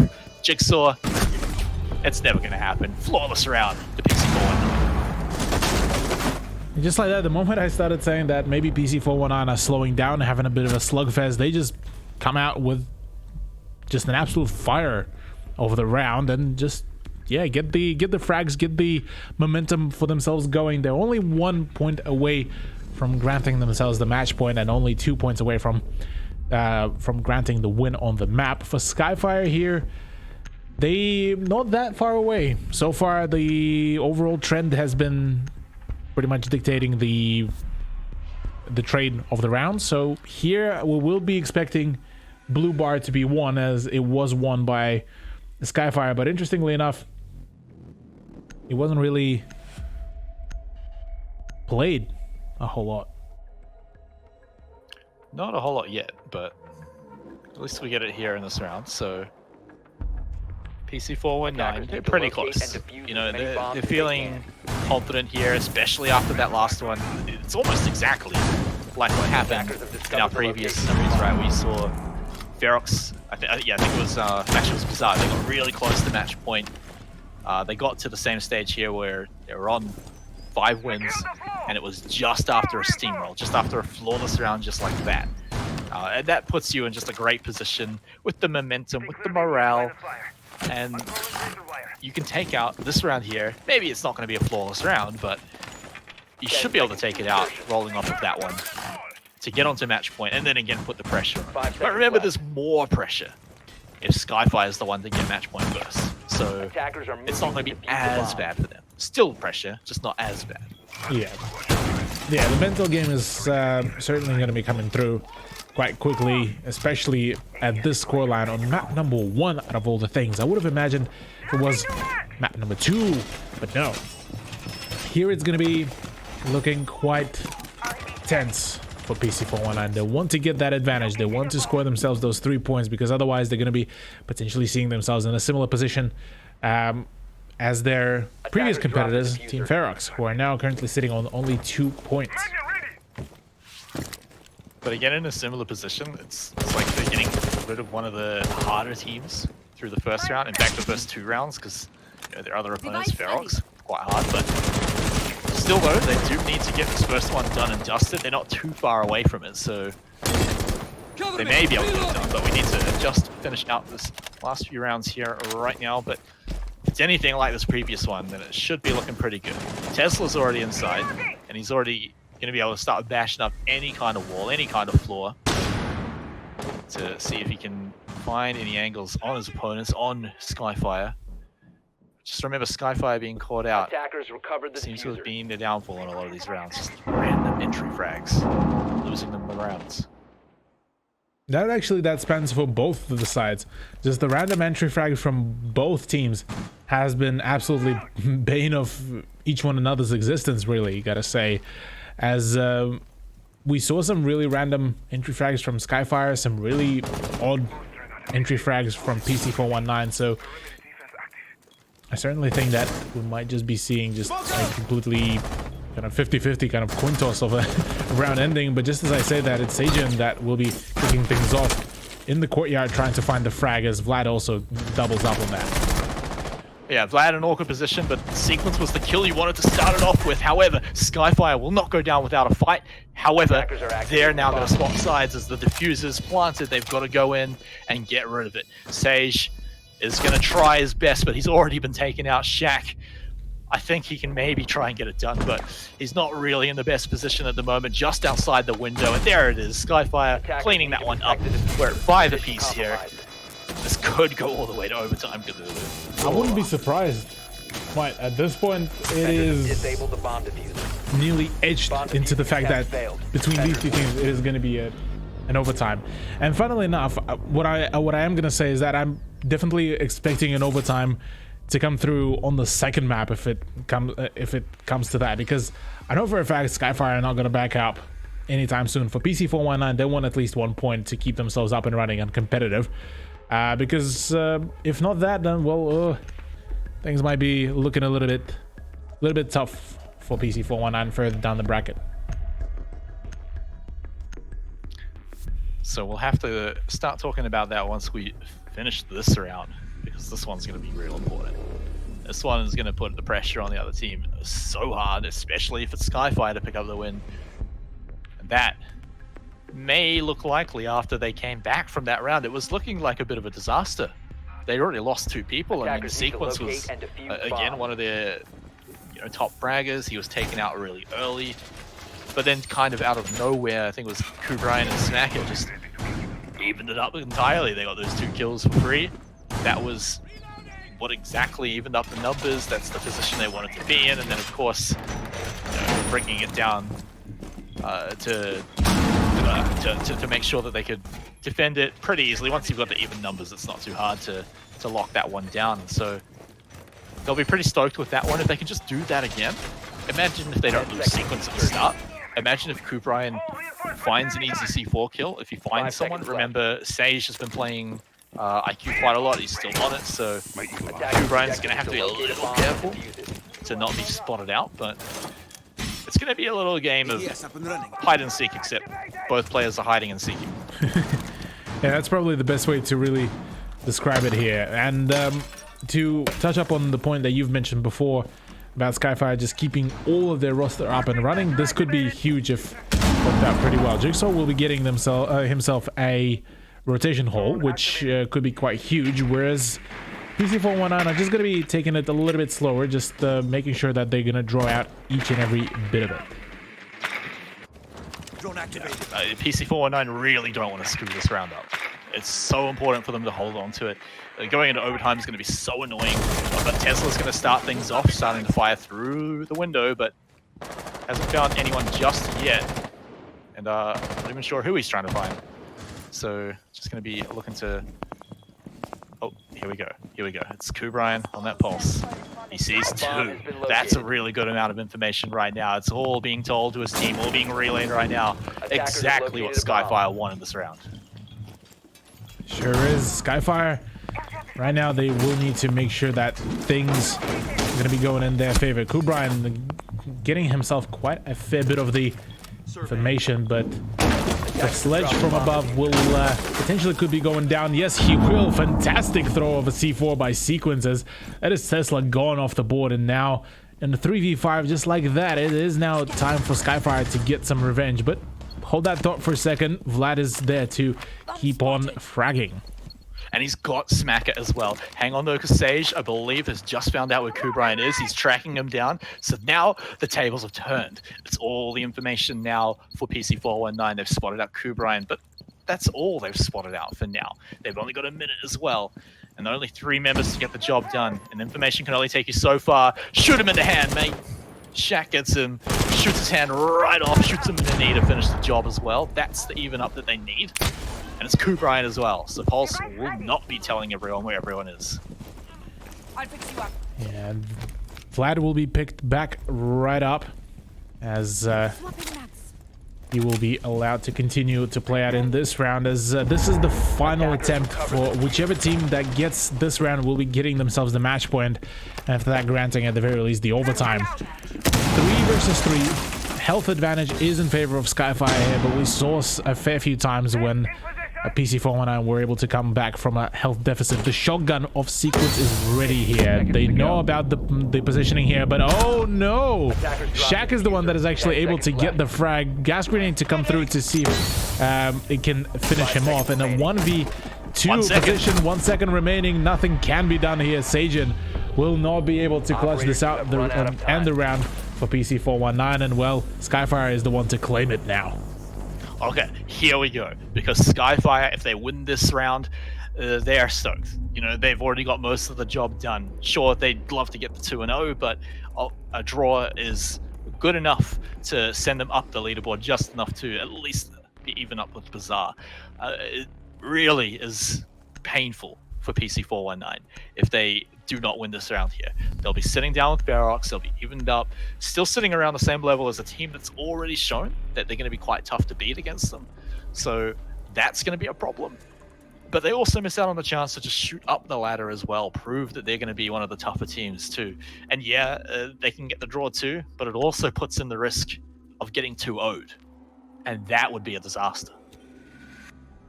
Disaster indeed. 2-0 for PC419 not in their favor is a huge thing, and it seems that right now they're going to be grasping for the last few moments to try to push this into their favor. One potentially more round before we will transition into map 2, but hold that thought for now. 5-6, only a single score difference here between the two teams, and it has been seeming that Skyfire has been quite well prepared for this match for today. Attackers have located a bomb. But not to talk down PC419 either. Oh, not at all. They've made it quite even, although that can just make it that much more crushing when you get defeated. That you were that close to victory. They're around the way from making this perhaps a very different series.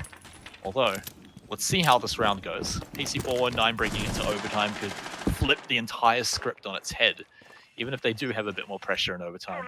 Skyfire, though, let's see if they can hold it down. Kubrian got some great information on the last round. But remember, Sage on that IQ is going to be hunting him down. And Sage has found him before. Yeah, Sage, he had a bit of a stumble around on a few rounds, but overall he was able to find some fantastic kills. Maga being on the ACOG MP5 could be a very dangerous opponent to deal with, and it seems that PC419 are going to try to ignore him for now. Vlad, he's on the hunt, meanwhile, for a Zofia player, as his position will now be called out by Kubrian, and well, right now, well, Vlad might be in a bit of a rough spot given the fact that he will need to go for a solo push. Tesla, meanwhile, off screen does manage to find a shot onto sequence.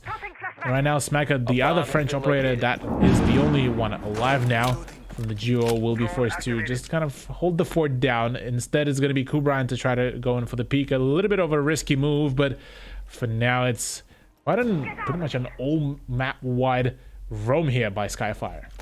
Yeah, luckily for Kubrian, Vladdy had already kind of booked it out of there, so no one was there to peek him in the floor in the head, just kind of like Archie found there against Vlad. That is even things up now. It was looking like maybe PC419 had enough of the advantage, but the run out is there. Archie continues his rip and tear through the game, and 2 members down. He will pay for it with his life.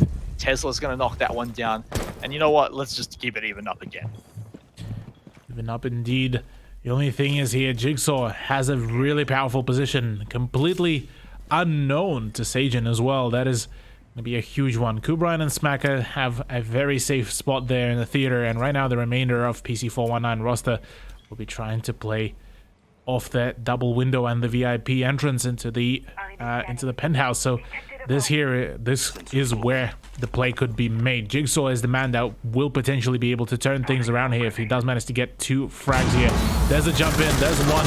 He gets to drop down on the diffuser as well. Now his position has now been fully revealed. Will be now returning over, gets it down on the IQ as well. That is only 1 man remaining, and PC419 are all falling apart.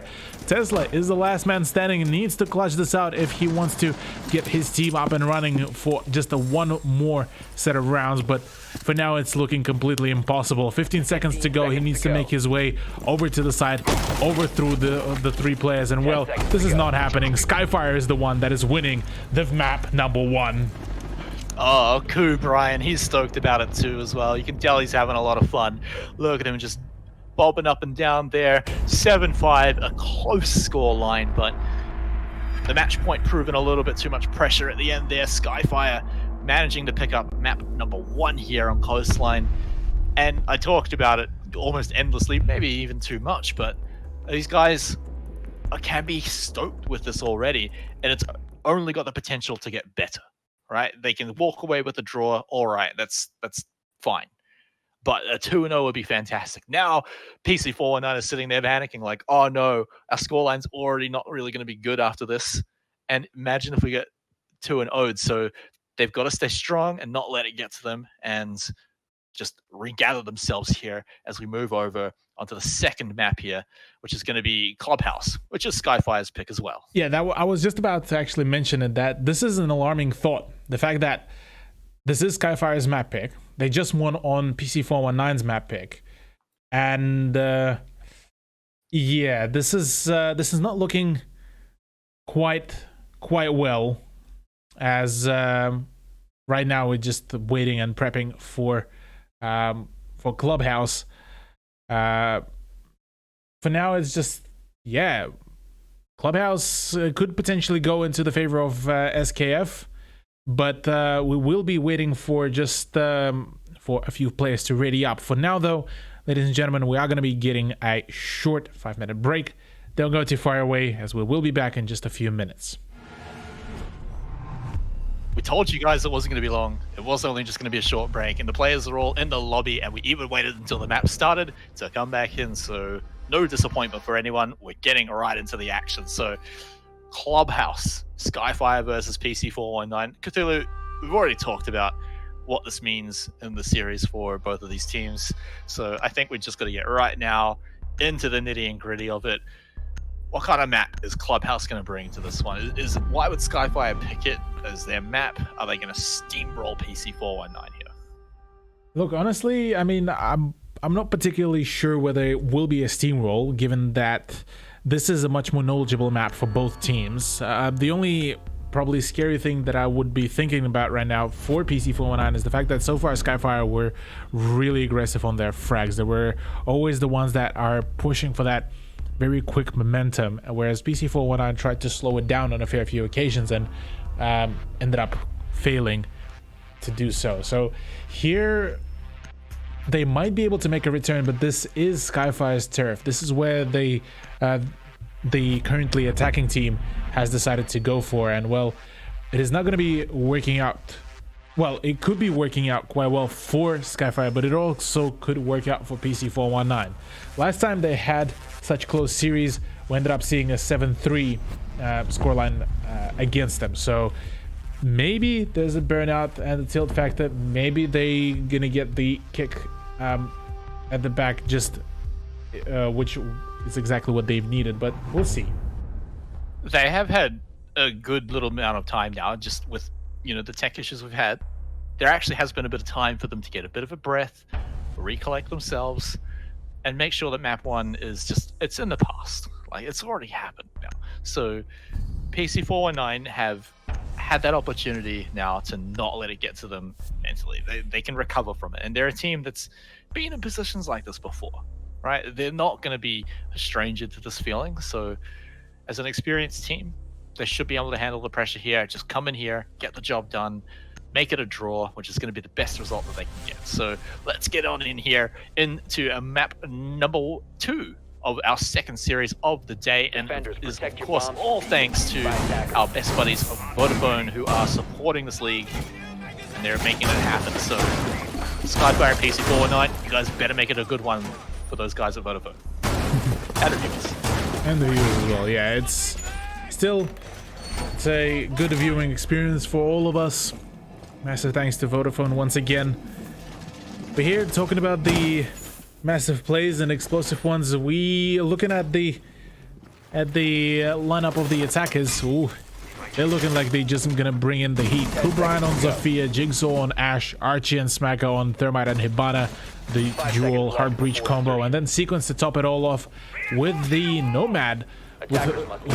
He was able to really rip the opposition of Blessed Esports last time quite apart. And fun little tidbit here is that with Kaid banned, the defending team is usually just going to be locked into picking Bandit if they want to deny any kind of hard breach. So, and even then, you know, if you bring double hard breach, then you're only one Bandit. True, yeah. Yeah, with Kaid off board as well, you don't have any more of the hatch, like intrinsic hatch protection. As I said, the defenders will have to reside to the impact tricks and the C4s. Another impact to come through from Tesla will not be able to deny the Hibana charges, and that will be a successful breach, as Smacker will have one more set of Hibana charges to collect, really. So this is a great beginning here. As well as that, the opening into the dirt tunnel has been done, so here things are looking all quite pretty. And this is why we call Skyfire a quick team. You know, they get in, they get what they need done very quickly. It's been barely a minute, and all the doors are pretty much open right now. They've got most of the breaches they need done. Now just a little bit more info gathering and, you know, some of the drones being taken out. But now all the positions they need, they just need to start thinking about a plan to move in. And it looks like they're pretty much there, just waiting for Sequence over in the background to get where he needs to be. Although it's apparently the wrong place to be. Sage is going to get rid of him. Yeah, early frag by Sajin onto Sequence out of all the players. It is a big and a really good beginning here. Kubrian already taking up a little bit of damage. I'm imagining this is from the gas grenade. Yeah, that is correct, as he's trying to apply pressure to the escape tunnel. Will not be at least yet successful, albeit he knows exactly where the smoke player will be, so he's just waiting for the right moment to play off the aggression of the defensive operator. That's all the gas gone though, so he's just gonna have to rely on the shots here, and well, that's a pretty reliable strategy if you ask me. Although they have lost Sage as well, so it's not all completely a wash right now for PC419. However, Skyfire are very cheekily getting the plant down. Vlad is about to turn the corner and probably pop it in his head, but it's down. It's planted, and now they've got to turn around and do it. Hun is out of the way. Archie, though, is going to be paid for his misdeeds, and now the 2v3 here. Can Skyfire keep them away from the diffuser? Can they stop them getting it done here? It looks like they've made it onto the point. They're starting to go for the defuse. What are they going to do? Skyfire have to start moving on. Tesla's just doing it. He goes in. He gets the shot, though. He was so close, but a second away from getting the victory here. Now it's just Vlad. And, well, no, not Vlad. Not even his teammate either. As Shaq gets fallen down as well. And Skyfire, it looked dicey, but they get it done here in round one. I mean, getting the early plant as well, that is a great turnout here. And having so much vertical pressure from above, it pretty much guaranteed the success of the Skyfire roster to get the early win, the first round for in their favor. And actually, it kicked off in a similar fashion on the first map. It was Skyfire that played their cards right and, well, got their first round momentum in their favor. Yeah, not quite a flawless round this time, though. Although, true, at the end of the day, you can just look at the scoreboard and say 1-0. That's flawless enough for me. And so we come back into it again, and we're still in that same tricky little situation where you feel like maybe you need Bandit, or maybe you don't. You're just not going to pick any kind of denial for the breach and rely on... I mean, it's still there, but it's a lot less reliable than a big old Bandit battery. True, but at the same time, the battered battery is good for just general kind of just even slowing things down, because in the way how the current meta essentially plays out, it pretty much requires you to just keep on draining time, because one way or another you will lose your utility. It's at this point it's a given thing, and for a fair few teams the only real way to really kind of play it out is just to keep on dumpstering the utility as much as possible right onto the site until one of the parties will just end up missing out on all of its utility. Attackers are moving out to locate a bomb. And down here in the basement as well. Again, Skyfire, they kind of like attacking this point. You see how they approach from just so many different angles and so many different openings in. They go from the tunnel, they go from above. And that just makes it real annoying for PC4. Now they're going to spread all that utility out, and that is just what drains it as well so quickly. So you can imagine Skyfire looking to do a very similar thing to what they did over in round 1. The plan was solid, the execution was solid. If it's not broken, why try to fix it? Yeah, that's a fair statement here, Smite. Now going into the church, do you reckon we will be seeing a repetition of Skyfire's momentum here, or do you reckon PC419 are gonna get back at it and keep on trading blows now? I mean, it's hard to call momentum after one round. We saw what happened last map, a flawless round. Even that wasn't enough momentum to take the next one, but who knows? Anything can change here. It's still not quite the same. Remember, Skyfire at this point had already lost a member. They'd already lost Sequence, so it's already better than round 1. Although they've probably got a few less openings. I think one of the hatches got denied with the Varna charges, so at least that got drained a little bit, if they even got it open. And so their position, their openings, a little less open right now for Skyfire to get it, but they have more people. Yeah, having the same amount of the attackers as the defenders right now without any early losses is certainly quite an advantageous position, but can they play off that real good or not? Because right now Vlad's position could be exposed pretty quickly, as he is the only person that is really contesting the dirt tunnel, and there's no breach in there as well, which is quite odd given the fact that Skyfire already managed to get the breach going into the kitchen hatch, and well, last time the pressure onto the dirt tunnel did allow at least them to get enough time to really get themselves pushing onto the church. Yeah, Vlad though, he's always happy to just turn around and chuck a gas bomb wherever it needs to be, whether it's the tunnel or the opposite side of the room, or right on top of Kubrian in the tunnel here. And so he's going to be pushed back, but sneaky little Archie's trying to do the same trick again, but fool me once, shame on me. Fool me twice, then I'm going to put a bullet in your head and Archie will fall down. And so now Skyfire, awkward position, not nearly as good as round 1, although with that evened up, they still have to go and grab the diffuser, although peeking around the corner, Sequence, that's what they need. And it's going to set them up, and another kill to follow with Smacker. Vlad trying to even it up, but that one on defender here, that remains. Jigsaw. Attackers recovered the diffuser. And Smacker. They had Sequence. Pun. Can he get it done? Smacker's trying to get the plant down. The timer was just about up, but he got it there just in time. Pun now with the pistol, looking to just peek around the corner. He's trying to get super agile and be really tricky, but finally got the reload done. Now he's got a real man's gun. Can he get it all the way there? He does. Rushes with a diffuser and cleans out the round, and it's going to even up. That clutch was absolutely phenomenal. A little bit over blame on Skyfire to try to rush him with pistols and just try to knife him and everything with a man advantage, but he kept his cool. He managed to get that double kill with a Keratos, and oh man, massive props to the man as well, because he was able to clutch out in a similar play before, and what a unit Pun is. Yeah, I mean, look, he's not even being original anymore. He's just doing the same clutch again.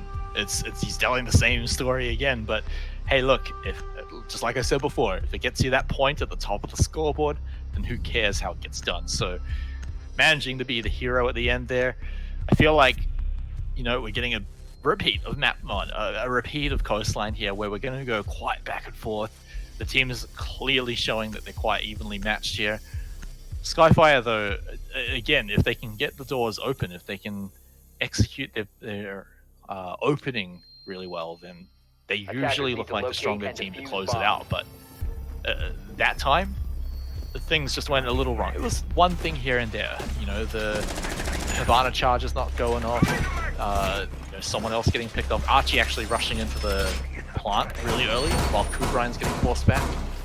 That also went a little bit wrong, so it's little things like that that add up a lot for Skyfire. But when their plans go well, they go really well. Yeah, if the plans work out, it's all that really matters here for Skyfire. Albeit that half of the time it almost feels like the only plan for Skyfire is just go get kills. Win out the round, that's it. Like, albeit that there is plentiful amount of structure with their pushes, and I'm just meaning most of the time about them saying that just go frag, but it is quite a noteworthy thing to mention that them being able to outfrag almost half of the time on the whole of PC419 roster, it's quite a feat to really pull off here. Yeah, it's not an easy team to try and outfrag against, although you can make it a little easier when they're not expecting it right at the start. But Smacker is just going to turn it around and say, hey, no spawn peeking. You're not allowed to do that because it's not very fair and it's very cheesy. And so he gets his team a real good opening here. The Shack already gone. That's the Bandit gone, so luckily he's already put down a bunch of the batteries, but it should be pretty easy for them to clear out here. Already it's gone, so Thermite charge just going to go down. Archie's going to blow this wall open, and maybe Vlad might find something here at the back, but unfortunately that door is open. At the very least, Vlad was able to mute out the drone hole, so he won't be droned out as easily from his position. But that's a bit of an open position to play from, as flashbangs are just flying right past him, left, right, and center. Albeit for now, he'll just fall back to a little bit more safe of a position. And for now, in a 4v5 disadvantage for PC419, things might be looking a little bit dicey, but they still have the ground. They still have plenty of peaking positions, really, so there's still plenty of ways to go about it. But Vlad's position might now be very much exposed, and this could bring in a few issues further down the line. Yeah, Vlad is soon to get pushed right out of this room right now. All the walls falling apart around him. He's very likely to get surrounded soon. Pun, though, the hero of round number 2. Maybe just looking for another repeat performance here again, but we're about to enter into the next phase here. It's a minute now. The walls go down. Pun, well, it looks like heroes don't always win, and they will go down now. Only 3 defenders remain. PC419 in dire straits once again. Skyfire, they're about to push in, but it might be Sage's line. Vlad just stuck on the side, still stuck in the same position. Gonna throw out the C4, a bit of a Hail Mary there, but it won't find anyone. He's gonna get blinded as well, semi-blinded. Jigsaw's on it, so much of a tear, he's killing his own teammates as well. But with only one person remaining to defend, I don't think he cares. Yeah, I don't think he would care in any shape or form. Fantastic performance by Skyfire. Really, pushing it into, if not for the team kill, it would have been a flawless round for them. So props to Skyfire for keep on pushing it, keep on playing it out the way they do, as right now the point lead is a good thing for them. They keeping up their momentum. Now they just need to solidify their performance like they did close to the end of the previous map, where they were able to score themselves a 3-point streak. And this was what exactly pushed them to the victory in in map number 1. So here, right now, they need to get that early advantage. Even whilst being on the attack, this is gonna rub it into the wound of PC419 even more so if they were able to get the early point advantage here. It feels like no one is allowed to spawn peek tonight at all. I don't think I've seen a single successful spawn peek. They all just get shot right back, so I think no team is having any of this cheese right now. They've all gone vegan and sworn off it completely. In fact, they're almost militant vegans. They're making other people stop cheesing as well. So 10 seconds remaining. Skyfire, I don't think they're going to try the peek again at all. 5 seconds remaining. Sorry, PC419, probably not going to try it again, but hey, maybe it'll Attackers work. are moving out to locate a bomb and defuse it. Maybe. It's just maybe, but for now, round number 4 between Skyfire and PC419 is going to be a repeat of CCTV so far. And, well, so far we were able to find ourselves in kind of the position where PC419, whenever they do a second retry, this is where they are able to find themselves the dubs, but can they find the dub here, or whether will Skyfire will be able to read into whatever the play PC419 will bring? Well, we're getting breaches on separate areas of the map and also a few sightlines in as well, but these drones are not going to be allowed inside, so just going to be forced on out here. Shaq still just sit it back, making sure that no one's going to be able to jump through here. Just going to keep it banded up. However, it looks like it's not going to work out as the door has been opened nice and wide, and Archie is going to punish him for even thinking about not letting that happen. Yeah, Archie with the punishes is certainly a great thing right now. Vlad, oh Vlad, don't do it to him. Oh, Vlad, nearly had the play with the C4, but instead will be missing out on the possibility on the killing Jigsaw with that explosive, and for now will be withdrawing that possibility. Reminder of Skyfire will just be applying even more pressure. Vlad now fully has his position revealed, will now be forced to just look around and just kind of figure out where does he want to go in for the peak. Now might be trying to go in for the run out onto Smacker. No, pardon, that is Kubrian. But Kubrian is already now up on the balcony. Kubrian finds a double kill now with the Claymore as well. Sagen and Tesla already all gone. Vlad is the one offside. A very ambitious C4 will not be claiming any lives, but Kubrian will be now finally going down to the SMG-11. Olda will be spraying down, but Bun fat fingers on the melee button, and well, this is not looking also pretty. Vlad will be going down, and Skyfire now on a 2-round streak. Oh man, and you're bringing a knife to a gunfight. That's never going to work out for you at all, but the bravery coming out from Skyfire here, the runouts, the C4s, they're trying everything, and it's certainly working. You can never really run anything past them. You can't be... You have to expect things like this to happen. And so Skyfire, creative moves coming out. They've already had 3 rounds to win here, so it's already a good half. And it has the chance to get even better. I mean, imagine if they make it a 5-1. We talked about the fact that they won map 1 over on Coastline, giving them a huge amount of mental momentum. Yeah, that is correct. I feel like it's happening here right now. It's a good example of it. Yeah, the momentum here is huge right now for Skyfire. They're able to just snowball it into just out of proportion here, really, and it does force PC419 off any further attempts, at least for the time being, from CCTV. And if it keeps on going, I mean, it's already a 3-1 scoreline. Things are looking a little bit dicey here for PC419. They might just be able to find a few rounds, but maybe, just maybe, Skyfire might be able to just stomp them and stomp the opposition and push themselves once again into that. I believe it could actually make it a first place if the round differential is going to be higher for BIZARR. Yeah, well, I mean, it's at the very least going to tie them up in first place, no matter what. No one can take that away from them. These tiebreakers aren't going to happen. So Skyfire would love that. I think the more important thing, though, is the fact that PC419 would be on a single point.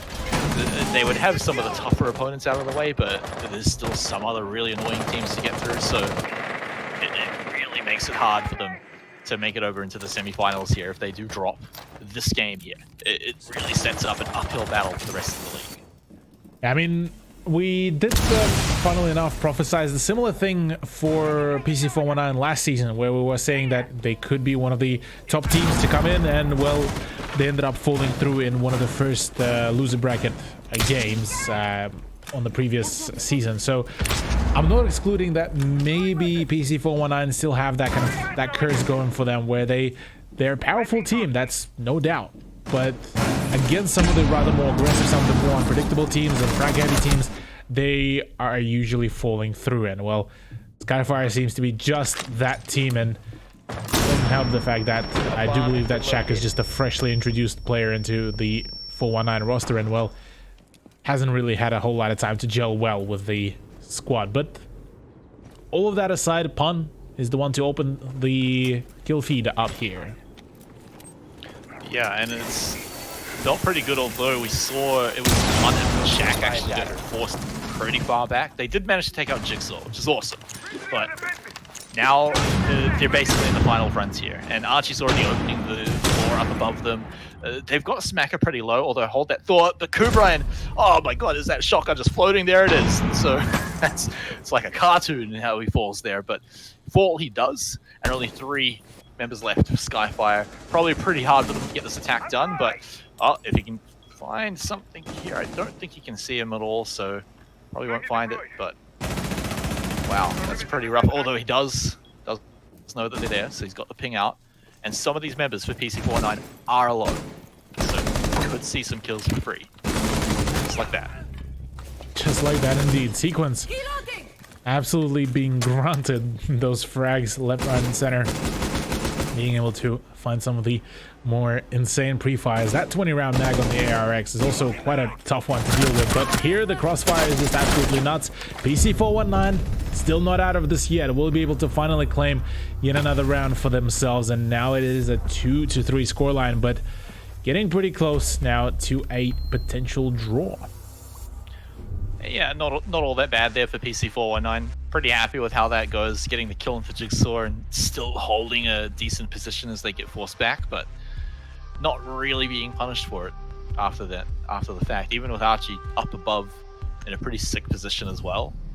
So final round here on this half of Clubhouse, and so this is going to be, again, pretty important if you're a PC419. You've just come off a loss from a map where you had very, very even halves. You were going back and forth, so to drop a half here where you go 4 and 2 instead of 3 and 3, that again, it feels kind of like the same way they did when they lost map 1, where it's just, again, an uphill battle from there. Attackers need to locate and defuse Uphill bombs. battle indeed. It's for PC419, even straight after the first map, this has been a struggle. Like, even the rounds where they did manage to win, it was, I'll give them credit here, they were able to pull it back really, really well for themselves. They were able to make things work in a fantastic manner. But the moment they lose out on that momentum, the moment they let Skyfire kind of slip through some of the cracks, almost like the water, you could say, this is where Skyfire, Skywater, this is where they just 5 seconds left. completely lose out on the grip on the round, and Skyfire just take it all over. Attackers must locate and defuse the bomb. Well, they have the chance to really take it over here. They've had some really funny kills, to be honest, over on Skyfire. Getting Claymore kills has been, that's always one of my favorite ways to see people fall in Rainbow. Just running over a Claymore, you almost never get caught out by them, but when you do, it feels so bad. But so good if you're the one that put the Claymore down. But Yeah. Skyfire, they've had some pretty great entries here. Archie just going to see what he can do through the drone hole. Right now, it's just opening up some doors, seeing who's inside. There's that bomb side as well, and then making sure you don't get taken out. Sage has his eyes down on the door, making sure that he can take out whoever that is coming inside, but I think they know, so they are not going to go through that door. Yeah, at the very least for now, the garage contention will need to be laid off at least for a few moments. For now, PC419 are just holding their angles, really just playing it out. A little bit of a too far off side hold maybe for 2 players, but alas, maybe if it does allow the attackers to really be held out, then by all means do that very thing. But I believe the breach has already been done on the west wall. Yes, it is, and well, that's a free avenue granted for Skyfire, which again, as a PC419 player, I wouldn't want that to happen. I would want to make them struggle for each and every inch of the map that they're gonna take. But that's when Skyfire look the best, when they get to open up all the doors, and just as I say that, they lose 2 members to Tesla, who just absolutely slaughters them. And so they just have hardly any members left, and it looks like we could be looking at a completely drawn up half here, although don't count Sequence out. He hasn't survived to the end of a lot of these rounds, but here he is here. Now needs to be the clutch player. He's really rushing in for this one. Just going to go straight for the foot shot instead. But yeah, Shaq is just going to be fine with that. He's got a shotgun too, and now he's just going to aim it right at the diffuser. So, Kubrian, I hope you've got your mind set on some frags here, because that diffuser probably not going to happen. Yeah, Kubran right now just might be looking at maybe a few exit frags. Not that it's gonna matter a whole lot, but Hey, it'll feel good. yeah, it'll feel good. Yeah, I'll vouch for that. It'll definitely feel good. But right now with Diffuser that far away, full place to play against in 17 seconds, yeah, I think Skyfire will end up just sitting through it and just kind of talking it out as to, boys, how did that happen? We had a good momentum, 3-1, all of a sudden it's a 3-3. 5 seconds Yeah, to go. now it's PC4 and 9 instead of Goo. Just gonna rush on in, and predictably does go down with barely any time left. But yeah, now we get to even it up. PC419 get the momentum. Really important for them again to not lose this map, and so the fact that they can even it up means that they're not tilting. They're not super terrified of the fact that it's an uphill battle. It's basically like you just have to win this half, right? You don't have to win a whole map. You don't have to win a whole series. You've just got to win this half here. Not terribly terrifying right now. It's not Yeah. too high of a mountain to climb. Another thing is the fact that once again it's PC419. They managed to win that round, but it was off the fact that Tesla was able to get that triple kill at the end. Like he was able to wipe completely the attempt at the push through the cache and CCTV. Then we saw the follow-up by Shaq holding the bathroom really well, and I'm not too sure why I was sequence aiming at the toes. But yeah, apart from that, it's just, yes, Skyfire just seemed to have maybe gotten a little bit too confident almost on their push, and this is what has bitten back at them. But we get to see them on defense now. Smacker really likes to pull out the vigil sometimes, so always a fun little sight. Didn't really have the effect that he was probably hoping for when he pulled it out on Coastline. So maybe we get to see him go on a crazy little binge of roaming here, which would be really cool to see Smacker unleashed. He's definitely one of the players 5 that seconds left. can go on these big killing sprees and absolutely be a top fragger. Not having the round of his life, the map of his life this time, but I mean, one map ago he was, so maybe he can start pulling it out here on defense. And Vigil would definitely be a way to do it if it can get going.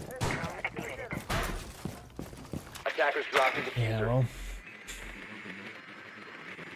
here at round number 7, it is going to be seeing us with PC419 on attack now, which has me questioning a few things here and there, but we'll see how things will roll out from here. To kick things off, Skyfire are going to be attempting to hold the church from upstairs, and like I mentioned before, it's a glorified slash a remade SSG strat that many teams have attempted to use, but very little of them were actually successful in making it work. So here I'm not too hopeful for Skyfire just for this very strat, but maybe we'll be seeing something completely different, as right now Smacker is just going to be going for yet another impact trick. They are able to hold off the onslaught pretty quickly, as they are completely ignoring the fact that there is some presence in the bar, and well, they just don't care. They're just going to get the breach going. Yeah, they get it done. Are they gonna go ahead and use it? It looks like Shaq is gonna be sticking around. Thought he was possibly gonna go somewhere else. It's a bit of a bait, but Attackers have located a still bomb. positioned right above the site right now, and so this is feeling exactly like where they want to be. This is what is normally dangerous about Skyfire when they're in this position. So let's see if PC419 can pull off the same thing. It's going to be the push from Vlad, but just a swift bullet to the head A bomb has will been take him located. out of there. But meanwhile, PC419 is the one picking up 2 kills onto the defense here. Skyfire pretty rough right now, and so they can still do it. They can still hold it with 3 people for sure. Only a minute to go, although Sage from above will rip them down. Tesla, actually before he dies, it's death from the grave. Takes out Kubrian with the nade, and so Jigsaw, well, he's the lone man standing. He's got 50 seconds to defend the site.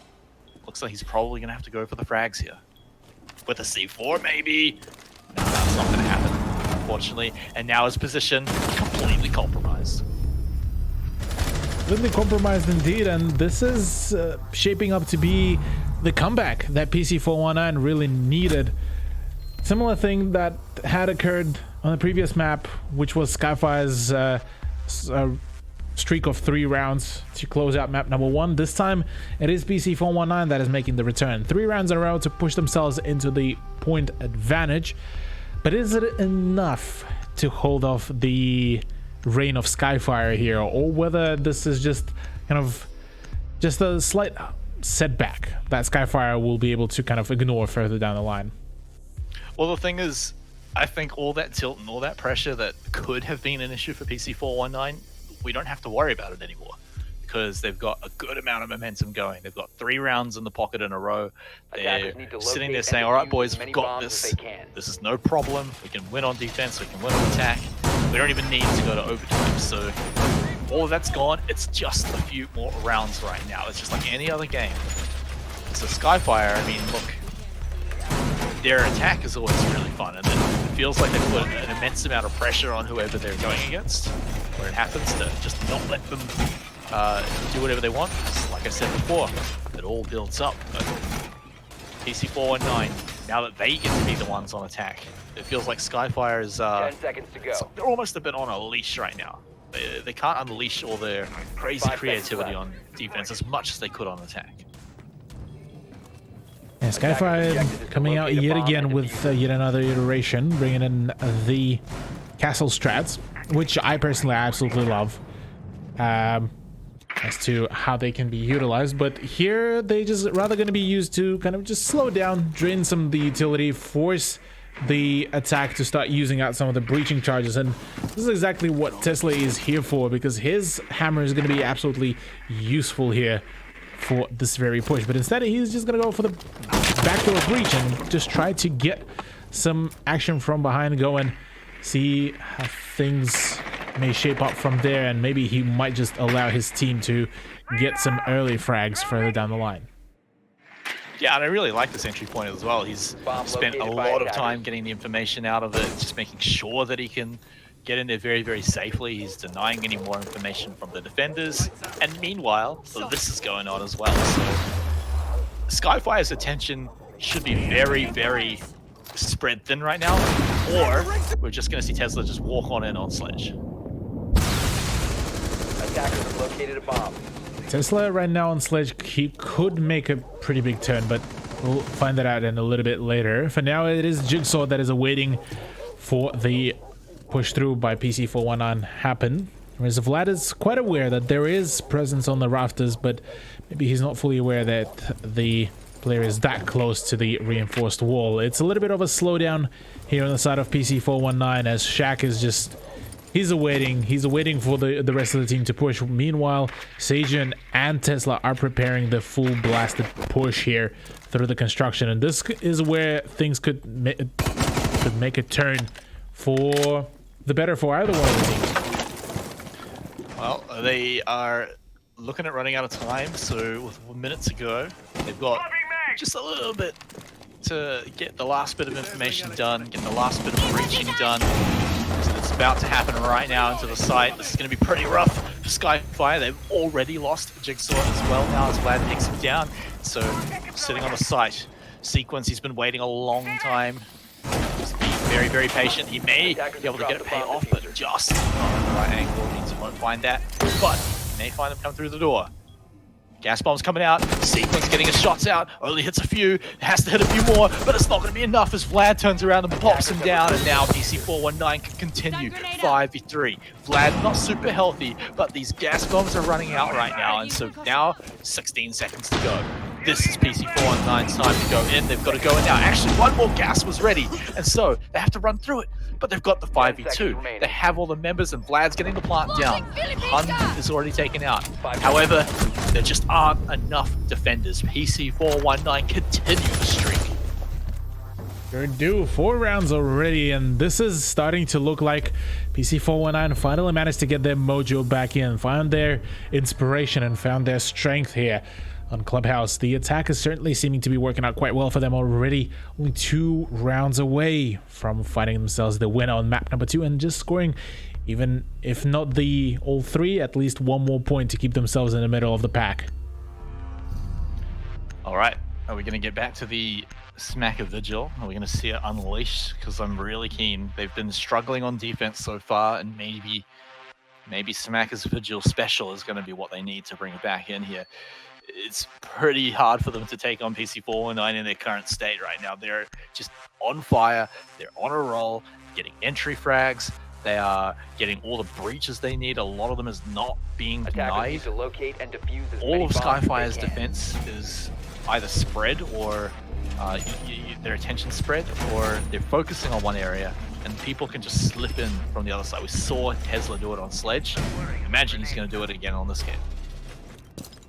Yeah, if they can pull the similar thing here, this could be quite a huge thing, huge feat to be pulled out. But for now, Skyfire going back to Church, which in the past few rounds that were played out, Church has been won by PC419 both on offense and defense. So 5 seconds to insertion. maybe, just maybe, we'll be seeing yet another round to be scored by PC419, or maybe Skyfire are the ones that are going to be finally making a comeback and shutting down the whole momentum that PC419 so far instated here. Oh, I definitely want to end the streak. The next round is going to be match point for PC419. Skyfire so close to grabbing that 2-0, which would have just shot them right to the top of the leaderboard. We're probably just going to get, if things continue this way, a repeat of what we saw in our previous match, where we had pretty much the same thing. A team near the top of the table, just ending up in a draw. The team that needed at least the 2-0 to get to the top of the table, they get the draw, but they end up a little further down. And pretty much just going to mirror the leaderboard, but we're still a few rounds away from that, Cthulhu. PC419, every attack so far, incredibly successful. Mostly, not coming down to the wire, not needing clutch plays or anything. So it feels like consistency has finally come to PC419. Yeah, consistency is a huge thing for quite a whole lot of teams, really, as keeping up the momentum, keeping up the play is a huge thing that a fair few teams aren't able to find a whole lot of closure in. So here right now for PC419, if they are able to claim themselves their 5th point, that is going to be the 5th round in a row. This is going to be huge, and this is going to deal quite a damage to Skyfire's momentum, their just overall pacing, and maybe introduce a little bit of a tilt factor given the fact that Sagen just found a kill onto Smacker, and that is the impact grenades of Vigil going in and out. No congestion on the kitchen hatch, and well, that's a free real estate. Attackers recovered the bomb. And we know how this goes Attackers dropped when the diffuser. the attacking team is allowed to open up every door, find every opening that they need. There's still just only a minute to go, so it's not like they can spend a ton of time on it, but they've already got 1 kill, so that's already a bit of the job done. Sequence has evened it up though, so see you later, Shaq. We're going down to a 4v4. Sequence has taken a lot of damage for it. Under fire though is Archie. He's trying to hold down the dirt tunnel. It looks like they're gonna just 2-man him and rush him, but he's already shot back a whole lot. He pulls out the pistol, but he goes down, and Pun will finish him off. And that is 2-man teamwork right there. Now they can continue on, but 25 seconds, Cthulhu. 25 seconds, and that's not a lot of time because you've got Sequence just aiming right where your head's going to pop out of the tunnel. Now, they have to be incredibly careful. He does go for the peak. Patience may pay off for him if he just waits 10 seconds. He's got the camera out, the evil eye, going to deny the plant. Can't get it. He just might be able to get it down. No, the plant just a second far away. That was able to get the down, but Vlad and Sagen are down now, all up to Jigsaw in a glorified 1v2 as both Thatcher and Hibana are down now. The attempt at the revive might come through, but it might be also a little bit too dangerous. Tesla barely on any health, same as Pun. He's on 50 health as well himself, so a pretty even contention here for Jigsaw for either one of these gunfights. One of the players will be going down. That's Vlad finished off. Sagen needs to be picked back up potentially, but no, Pun is now down, and the last man standing is Tesla with 1 health right at the hatch, and well, 4 seconds remaining. Nothing can be done here really as well. This is it. This is the round. PC419 disarming the bomb, 5th round in a row, and only 1 round remaining for them to claim the victory on map number 2. Oh man, and that one came so close right there.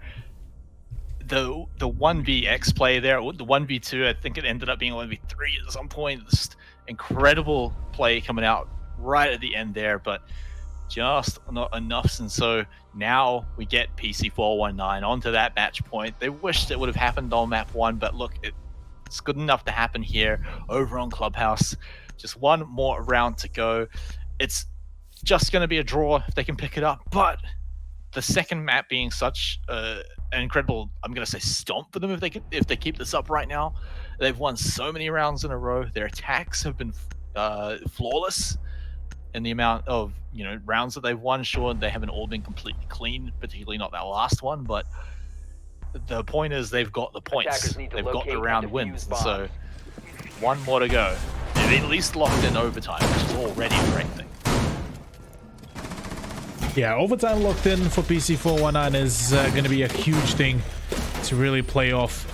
The fact that really here, this is going to, first of all, give them a huge boost in their confidence. That's one. Two is the fact that they just able to, at the very least, get a retry once they're done with the with this game. Sorry, with this round. And they still have a plentiful amount of buffer for some of the mistakes that they could have possibly made. Attackers must locate and defuse. Yeah, so we may even see them try something a little risky, or maybe they'll just stick tried and true, because they only need to do it one out of the next 3 rounds. Right, so like you said, they've got plenty of room here to make a few errors, but this is a team that's won the last 5 rounds in a row. I don't expect them to make enough errors to drop this one. Yeah, it came a little close in the last round, but can't imagine that they're going to let that just happen again. So Skyfire, Bomb has been located. all the pressure on them right now. Again, they can be a little happy, but I'm sure they're really pining for that 2-0. So still going to work hard here and really want to get these next wins here. So there's still going to be that little bit of pressure. The attacker's bomb diffuser has been dropped. Yeah, pressure is still going to be still piling on for both teams. Matter of fact, PC419, they still want to deal and get rid of this as well. For PC419, yeah, they want to get this map at least going at least for once in their favor to make it a 2-point for them. For Skyfire, there's a plentiful amount of road still to go for if they do want to find themselves at a advantage. And the 2 points, but it certainly doesn't look likely, at least just yet. As the breach does go down, Smacker just can't seem to find the success in the bandit tricking, and instead will just promptly fall back. I do believe he still has a few of the bandit batteries in his pockets, as well as Kubrian is just awaiting for the right moment to go and really jump out, but just tries to bait out the aggression. And that's at least going to force Vlad to sit there thinking and not look anywhere else, right? While Kubrian could just be running else somewhere else, and maybe someone else is just going to come out and take him out instead. So Jigsaw going to be incredibly valuable with that kill there. 4v5, and Shaq has almost no health as well. This is going to be a very, very difficult push right now for Skyfire, for PC419. So really, they have to get in here, get frags, make sure there's no trade back, particularly onto Shaq as well. Very, very tough job for them to do, but like we were saying, they've got room for error in these rounds. Yeah, they have some room for error, so it's not too fatal, at least in the next few rounds, but they would want to close it out as quickly as possible, given the fact that, well, firstly, it's going to be getting quite late for a fair few of these players, and, well, already just going through full regulation on 2 maps, that is already going to be quite a taxing performance here. That's a bit of an oopsie for sequence as well, but Ku does manage to return fire there. Same goes for Smacker as well. 4v2, 4v1, things are just all falling apart. Tesla is the last man standing with just about, he had full health, but Archie just shut him down. 4-6 scoreline now, as Skyfire did manage to break the pace here. Can you imagine, Cthulhu, a world where Skyfire bring it to overtime and then bring out the win to crush PC419's hopes of even getting a single point today?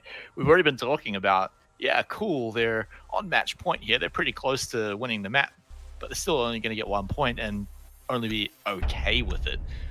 Whereas it's actually still possible for Skyfire to come back every round that they get closer to that overtime is just that little bit of a creeping pressure monster in the back of PC 419's mind, right? And then that's not even thinking about overtime itself. And we'll talk about that if we get to it, because there's still 2 rounds in a row that we've got to see Skyfire take out, and that's only the first round they won on defense. Attackers need to locate and Yeah, defuse as I many mean, bombs I'm as not they excluding the fact that we will be seeing an overtime between Skyfire and PC419. I'm definitely not excluding that fact and that potential for that outcome, but it still seems a little bit unlikely. I mean, we already saw a fair few times when both of those teams were able to pull off quite a few streaks of rounds, so everything is still on the table, even with the fact that PC419 have that wonderful match point sentence. Well, yeah, two words next to their scoreline. I was trying to come up with something witty there, but failed miserably. Yeah, even with that being as a big factor, I don't think they're still there yet. I mean, Skyfire are pretty keen to prove wrong here. Oh yeah. They're not, yeah, I mean, they're not too far away. And they've proved that some of the rounds can go pretty well. But here we go. Tesla already very, very close. We've seen him take some pretty unique entrances compared to the rest of his team. Of course, Sledge, he's got the big hammer, he can go wherever he wants, so well, at least most places.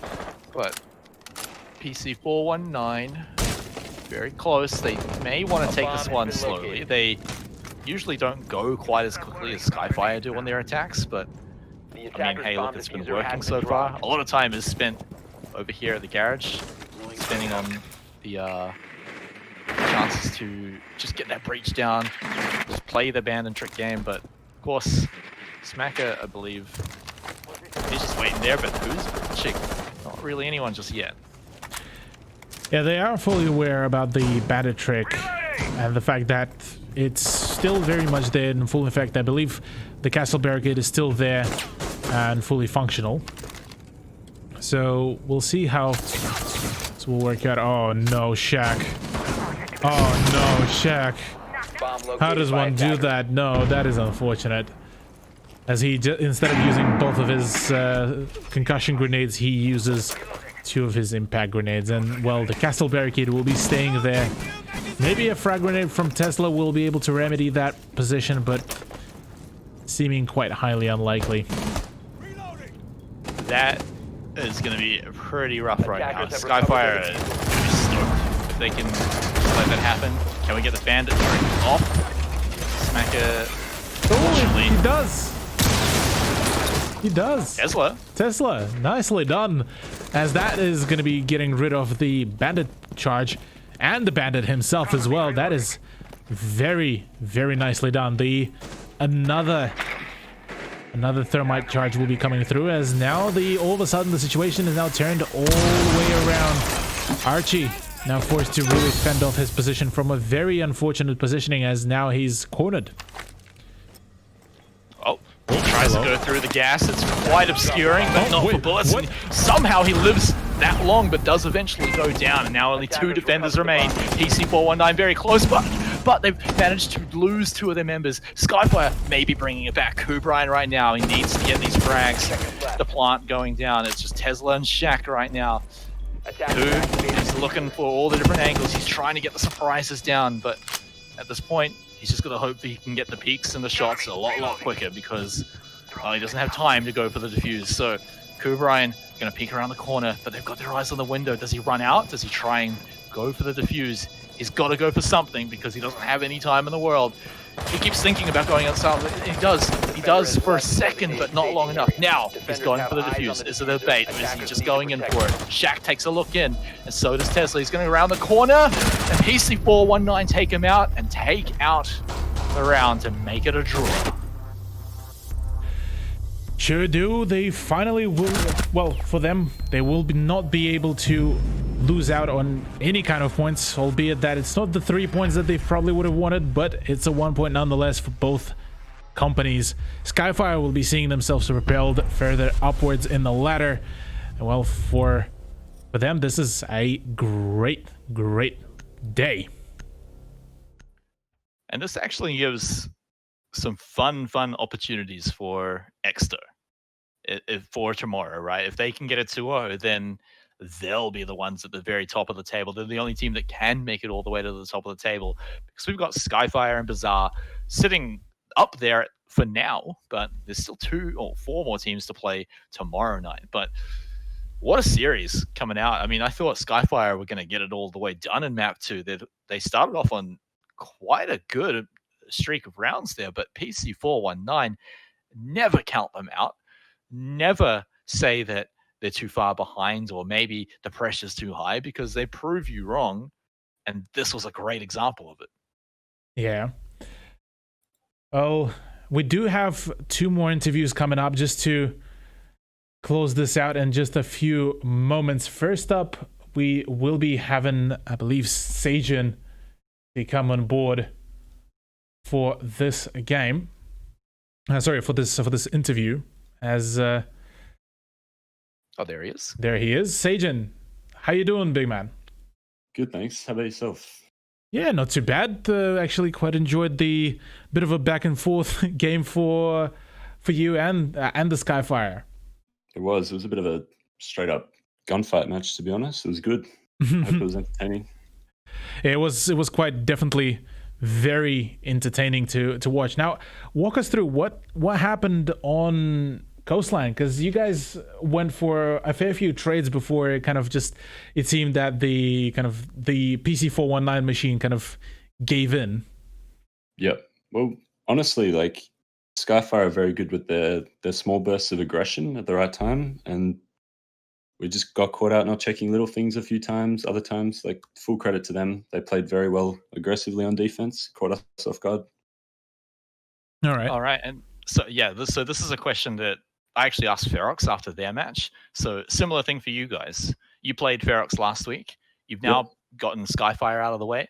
Do you think that's most of the hard teams out of the way, or is there any more challenging teams in your path? I'd say we'd treat everyone as a challenge. Treat every matchup as if we could lose both maps, because every team in the competition is strong in certain ways. So we still full prepare for every match. All right. Now, walk me through what was going through your mind and, well, through the comms when you guys finally managed to kind of break that kind of the back and forth curse and got that 5-round streak going for yourselves on the clubhouse. Like, what was the kind of the thing that brought back that mojo, that momentum for you guys? Honestly, I feel like we just synced up as a team. We did have a sub in this week who was Shaq. Mm-hmm. He stepped in and played really, really well. But even when he is playing well, it's hard to just like reestablish that connection that you have as a 5-player team. I feel like we just found that on Clubhouse Attack. Like, we just all synced up with the sub who's Shaq, and everything just started working. Okay. Well, yeah, that's pretty much all my questions. Smite, any on your end? I mean, look, after that round, 5 rounds in a row, I think we've got to stop calling you guys out as a team that can be susceptible to pressure. But would you say that's true? Do you think you guys feel the pressure a lot, or is it something that you're able to ignore pretty easily? Individually, at times, I think everyone does. But as a team, I don't feel that we feel pressure, no. Okay. I would say that we're a good team at handling pressure. Okay. Well, thank you for coming on for the interview. Congrats for being able to bring it back on map number 2, Sagen. Thank you. And Thank you very much. Wish you all the best in your future and upcoming matches, and we'll be watching the team's further performance. Thanks for that. I appreciate it. Talk to you guys next week. See you later. Right, that was really Sagen. humble again. Yeah, really humble. Really like it. It's a trait that you'd like in captains, especially where they treat every team as a challenge. I think that was a really good answer, because, I mean, well, one, it doesn't give away anything about your team, right? It's kind of a giveaway answer where you don't give away any information, but also, I mean, it's a good attitude to have. You never want to go into a map thinking, cool, this is a 2-0 for us, easy boys, let's have a bit of fun. You don't have fun until you win the round. Yeah, Well, talking about the fun, let's actually talk to the man himself, Kubrian, who was the big fragger here for Team Skyfire, as he was able to really bring the heat here. Kubrian, can you hear us? Yes, I can. First of all, congrats on being able to, at the very least, push this into a draw between the two of your teams. First of all, can you kind of run us through, because you've had some fantastic performance on when you guys were on offense on Clubhouse, and on Coastline, the squad has been pretty much having a field day close to the end of the map. Yeah. We haven't been. We just, especially on Coastline, just everything clicked well. But then, well, our attacks were pretty coordinated today. Like, we haven't been doing much prep and stuff, but our comms were good. That's what our team goes off. So our comms were good, and we just isolated our like 2v1s and stuff, and then usually got the first couple of picks on the attacks, and then that set us up for the end of the round. Yeah, and we got to ask as well. Moving on to Coastline here on map 2, you guys started off really well, really strong, in fact, but then hit a little bit of a slump when your opponents got that 5-round streak. So talk us through what happened there. Yeah, we're just sort of doing like some basic stuff like wrong, so like impact tricks, or like just doing stuff that like we usually just do right. So that sort of like gave him like early access in the round, a lot of map control and like access into site, and we sort of like didn't hold them well, so they could just rush in a lot of the times, and we had nothing to deny. Usually we have like at least some denial, but especially with Echo out as well, we didn't really deny the plant that many times. They usually stuck it, and then post plant was pretty bad from us as well. But yeah, so it is what it is. Yeah, fair enough. So now that you have technically one of the rather more tougher opponents out of the way, do you have any kind of any teams that you kind of, well, technically afraid, or that you would consider like a huge challenge? Or do you reckon, are you going to be treating pretty much all of the rosters that as kind of equal challenge? I'm pretty sure like Sushi said it like well before, that like any team in this comp can like just do like whatever. Like sometimes just gunning is better than shots. That's sort of what our team's going off at the moment. But yeah, like there's no like real big opponents that like we're scared of. Like we like anyone we should get the 2-0 against. But yeah, BIZARR's looking good, and Ferox, of course, they're a pro league team, so they're looking alright. But yeah, just you never know on the day. If someone turns up, then someone's on fire. Then yeah, probably just whatever it is. All right. Well, I'm looking forward to seeing you guys perform further on, because you keep on bringing the heat on and on and on, just with each and every matchup. So tonight has been quite an enjoyable game to really watch. So hopefully, well, all the best of luck to you boys as well for the foreseeable future in the season as well. Oh yeah, cheers for that. Hopefully we'll do well, go into the finals and see how it goes. Indeed. All right. Well, this is it from us as well, I believe. Yeah, I mean, it's pretty much it, right? So we've had some pretty awesome matches tonight. Very, very different to last week on Tuesday, right? Where we had two 2-0s. Now we've got 2 draws, and they were very close draws, some of them. The last map kind of got a bit of a streak, but even then it was one of the closer maps we've had. So, I mean, enjoyable all around. And I think the best part, Cthulhu, is that it has made the leaderboard super interesting right now. Oh yeah, it's definitely gonna spice things up on the leaderboard, given the fact that, well, some of the teams that we were expecting to come through didn't really perform, at least the way how we would have expected. So this is definitely starting to shape up really well here for us. But yeah, I mean, only one way to find out for us as to how teams will perform tomorrow as well. Yeah, so we're going to be back, ladies and gentlemen, tomorrow night at the exact same time. That's 8:30 p.m. if you're a Kiwi, 6:30 p.m. if you're an Aussie, in the normal parts of Australia, I guess. We only know that time zone. So make sure you're tuning in, because we still have 2 more matches to go. And so you won't really know what the leaderboard looks like at the end of week 2, unless you tune in tomorrow. So with that all said and done, Cthulhu, that's going to be us for tonight. So thank you all for tuning in. Thank you to all of our sponsors. And don't forget, you can sign up for the New Zealand Defence Force right about now. So make sure you go and have a look at that. But everyone, we're going to see you guys tomorrow night with more Rainbow Siege action.